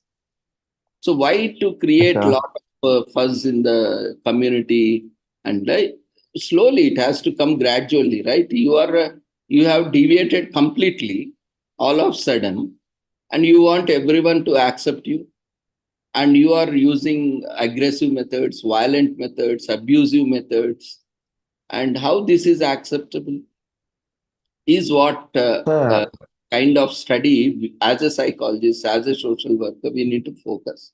Maybe there are some other strategies or maybe other methodology where we can make understand. See, basically, I am not against anyone. I am not in favor of anyone because you have chosen this topic. Maybe someone has asked you similar questions which I have asked you now earlier also. So these might come up even in a later part of research also. So you yes, be sir. clear why you have proper answers. Even now, at this point, you may not have answer, but even in future also, you try to explore different possible answers or solutions. That no one Yes, should sir. be forced. Especially when people say freedom of speech and expression, they themselves are abusing first. First, they have to be, taken into trial for abusing. Freedom of speech and expression doesn't mean that you have freedom, but you have no freedom to hurt others' feelings, emotions, sentiments. When you are Yes, sir. doing Exactly. This is my point is that is a that problem. we Society today we are facing problem because of only that only. We say what I believe is true. Only my religion is this thing. My God only is this thing. My taste is only this thing. The only we are focusing more on self. What we are believing is only right. What you are believing is wrong. That Motion itself is creating a lot of conflict. So as a psychologist, as a social worker, what is that you want to do? What kind of intervention you want to do in such situations? Sir, actually, I'm against forcing anybody to do anything. But what I'm saying is that uh, my research topic is also based on the uh, transphobia and the homophobia, because the transgenders and the homosexuals have been bullied in this kind of social media platform. Because you were saying the correct stuff, because everybody has their right. No one has any right to force anyone to others. No one has any right to tease anybody. No one has any right to correct anybody. I mean, no one has any right to tease anybody. Everyone has their own rights. So what you're saying is right, sir. Because my in the research also I was saying is that uh, some some in some social media these transgenders and homosexual has been bullied. So I want to know the reason behind it, because sir, uh, as you said, everyone has their own right. No one has the right to force anybody. So, but in some social media platform, they are forcing these transgender people and homosexual people to be again to be against their life. So that's what I'm saying. So Anyway, ma, very well presented. But you focus on, because as a social worker, as a psychologist, we need to come up with solutions also, right? So we need to yes, sir. see whether that is really a problem, or Yes, if sir. it has become a problem, what are the factors that that is contributing to the problem, and what kind of Yes, sir. problem that is really, whether it is a biological problem, whether it is a psychological problem, whether it is a social problem, or whether it is a economical problem or cultural problem. We have to be very Yes, clear, sir. or whether it is an amalgamation of all problems. Yes, Then we sir. can address each separately. So anyway, wish you all the success. Hope you will Thank you, come sir. up Thank you. with more interesting research and findings, and also with Yes, some sir. solutions in future. Yes, sir. Thank you, sir. Congratulations. Thank you.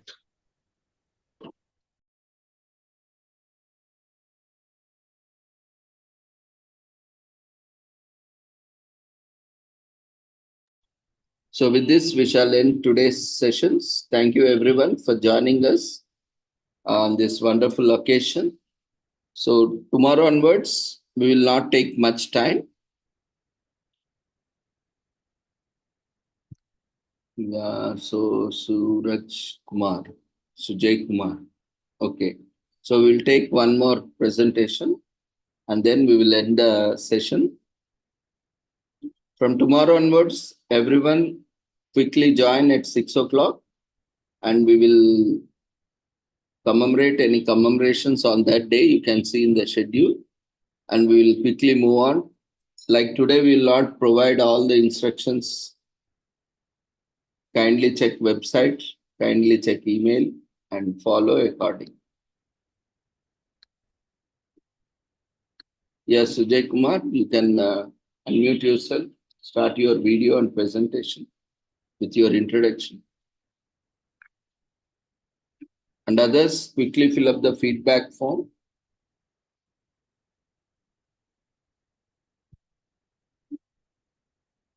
Yes, Sujay Kumar. Hello. Yeah, you can start your presentation. So am I audible? Yes, ma'am. First, I'm introducing myself. I'm Sujay Kumar J. I'm doing my master's in social work in Sri Sankaracharya University of Sanskrit in Ernakulam district of Kerala. Now I will start my presentation. Before I'm expressing my gratitude for this opportunity to have a presentation here. Now I'm going to share my PPTs.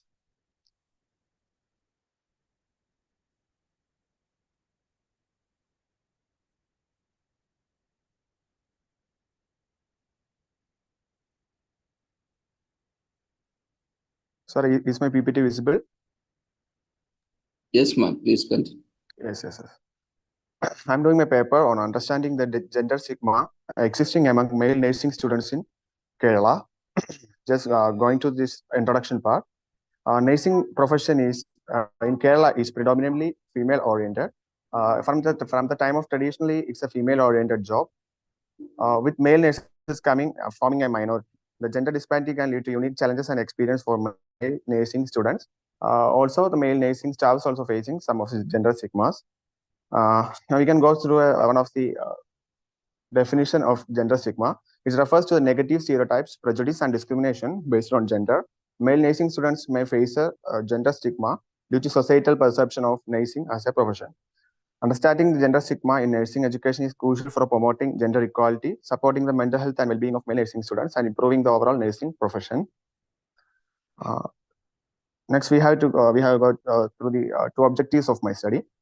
One of the objectives is to explore the gender stigma experienced by male nursing students in Kerala, highlighting the impact on their education, training, and future careers. To explore how male nursing students in Kerala navigate their professional identity in face of gender stigma, including development of a sense of belonging and acceptance within nursing profession. From the base level infrastructure to the services provided in the nursing college, we can observe some of the gender stigmas and gender-based diversity or discrimination in these colleges also. Next semester, we can discuss about the methodology I use. To understand gender stigma among male students in Kerala, today I'm doing a review of existing secondary data. I use the source academic journals, research reports, and government publication for this purpose. Relevant studies focus on gender stigma and male nursing students. I have read and worked on it. Secondary data analysis is a valuable method for understanding gender stigma among male nursing students in Kerala, providing important insights for future research and practice. Let's go into discussion part. Some of my findings or some of my evaluations I have to discuss. Male nursing students in Kerala often face challenges in forming their professional identity due to gender stigma. They may struggle to reconcile their gender role with stereotypical image of nursing as a female-dominated profession. From observing, we can understand that male nurses are not allowed to do every procedures regarding some of the catheter care. On that time, they face certain and disparities regarding how to handle the situation with the female patients. Gender stigma intersects with other social lines such as caste, religion, and socio-economic status, creating complex challenges for male nursing students in Kerala. Intersectional discrimination may accentuate feeling of isolation and marginalization. The study highlights this crucial role of social support networks in mitigating the negative effects of gender stigma on male nursing students. Support from peers, family, and mentors can help students navigate challenges and build resilience. We can observe that many of the male nursing students are from the background of parents are doing the nursing job. Gender stigma can have significant implications for the mental health of male nursing students in Kerala. Some of studies suggest the experience of stigma and discrimination can lead to increased stress, anxiety, and depression among male nursing students. The finding underscore the importance of incorporating gender-sensitive approaches into nursing education in Kerala. Education should be trained to recognize and address gender stigma, and curriculum should be revised to promote inclusivity and diversity. Gender stigma can influence the career aspirations of male nursing students in Kerala, leading to hesitation in pursuing certain specialties or leadership roles within this profession. The study suggests the need of policies that support gender diversity in nursing education practice in Kerala. Policy should be more inclusive and supportive. That we have later that engaging the community in discussion and gender stereotypes and nursing can help challenge stigma promotion. Gender stigma can also impact patient care as male nursing students may face resistance or mistrust from patients who hold traditional gender beliefs. This can hinder effective communication and patient outcomes. Addressing the issues of gender stigma requires collaborative effort from nursing educators, practitioners, policies makers, and the community. By working together, stakeholders can create a more inclusive and supportive environment for male nursing students in Kerala. Providing male nursing students with professional development opportunities such as leadership training and mentorship programs can help them to build confidence and skill to navigate gender stigma in nursing professions. As we move into the conclusion part, the study has shed light on the experience of many nursing students in Kerala, highlighting the pervasive nature of gender stigma in their lives. Gender stigma has significant implication for their professional identity, mental health, and career aspiration of male nursing students in Kerala. Addressing gender sigma is crucial for promoting gender equality and inclusivity in nursing education and practice. It is essential to create a supportive environment where all nursing students, regardless of gender, feel valued and respected. There is a need for collaborative efforts from nursing educators, practitioners, policymakers, and community to address gender stigma in nursing.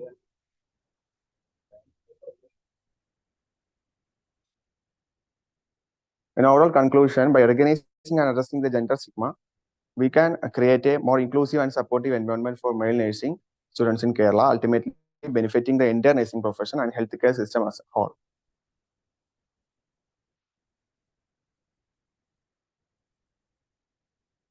These are some of my references regarding the study. Thank you.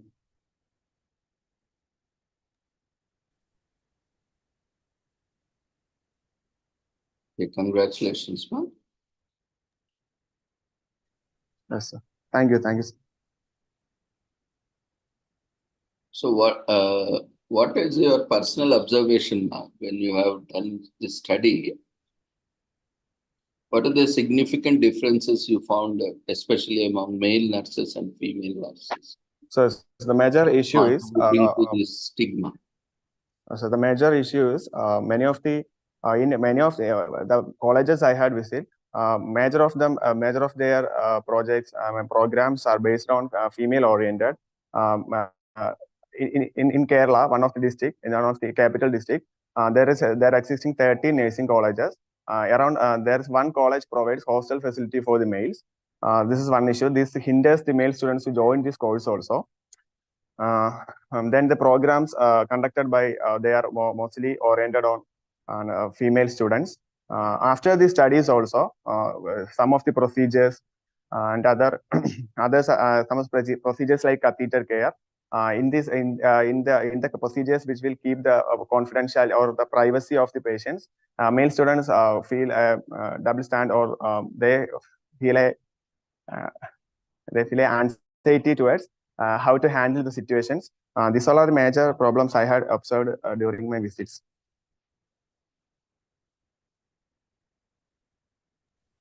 Okay, ma'am. But these can be overcome over a period of time or through sensitization, programs. No? What intervention you suggest for overcoming these issues or concerns? I think a policy change is needed from the state level or the nursing administration level. There must be providing a mandatory hostel services. And regarding the procedure section, there exist these procedures of catheter care and other procedures. They have to make a standardized procedure or SOPs for handling the situations properly. It can help to an extent. And as you said, sensitization can also play an important role in changing the situation.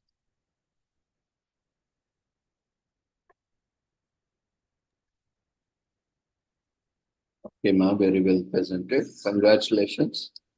Thank you, sir. Yeah, we wish you all the success for your future endeavors.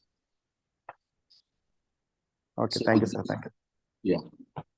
So with this, we shall conclude today's commemorations. Thank you, everyone, for joining us. See you all tomorrow at the same time at 6 o'clock with the same joining link. So the feedback form has been raised in the form of polls in Zoom platform. So if you are not able to access, you might have accidentally closed it. So you can quickly log out and log in. We'll be there for another 1 or 2 minutes. You can join and fill up the feedback form. So from tomorrow onwards, we'll be starting in time. Today also we started in time, but we had a lot of information regarding the platform and procedures. But from tomorrow onwards, we'll not go in detail about that again and again. And those who have missed today's scheduled presentations can join tomorrow. No need to worry about dates and timings. As early as possible, you try to join daily from 6 p.m. onwards and try to complete your presentation. And always remember your date and time of presentation. And immediately after your presentation, there is a format only for presenters. You need to share all the details along with your photograph and PPT. And if you have a paper and summary, half page summary or full page summary to the email address. We'll be sending you an email today. That format is already displayed. You can use the same format. It is also available on the website.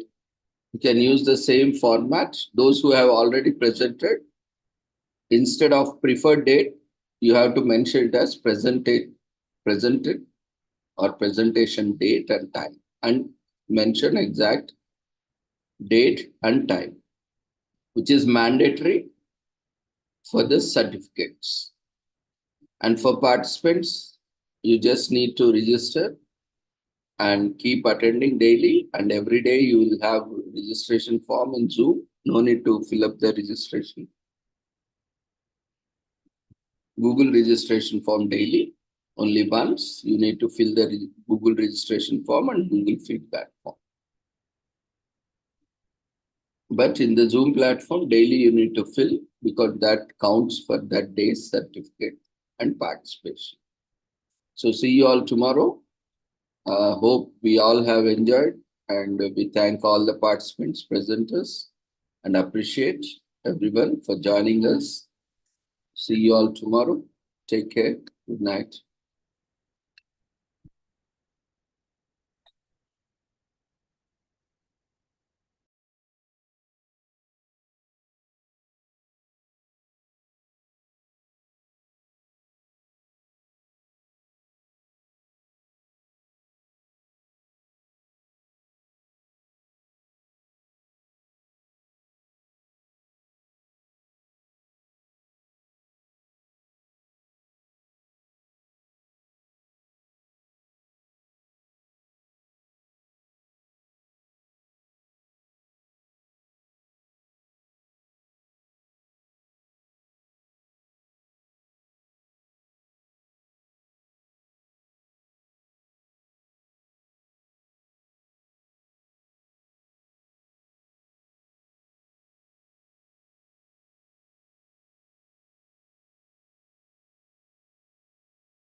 After filling up the feedback form, you may leave the platform. See you all tomorrow. Take care. Good night.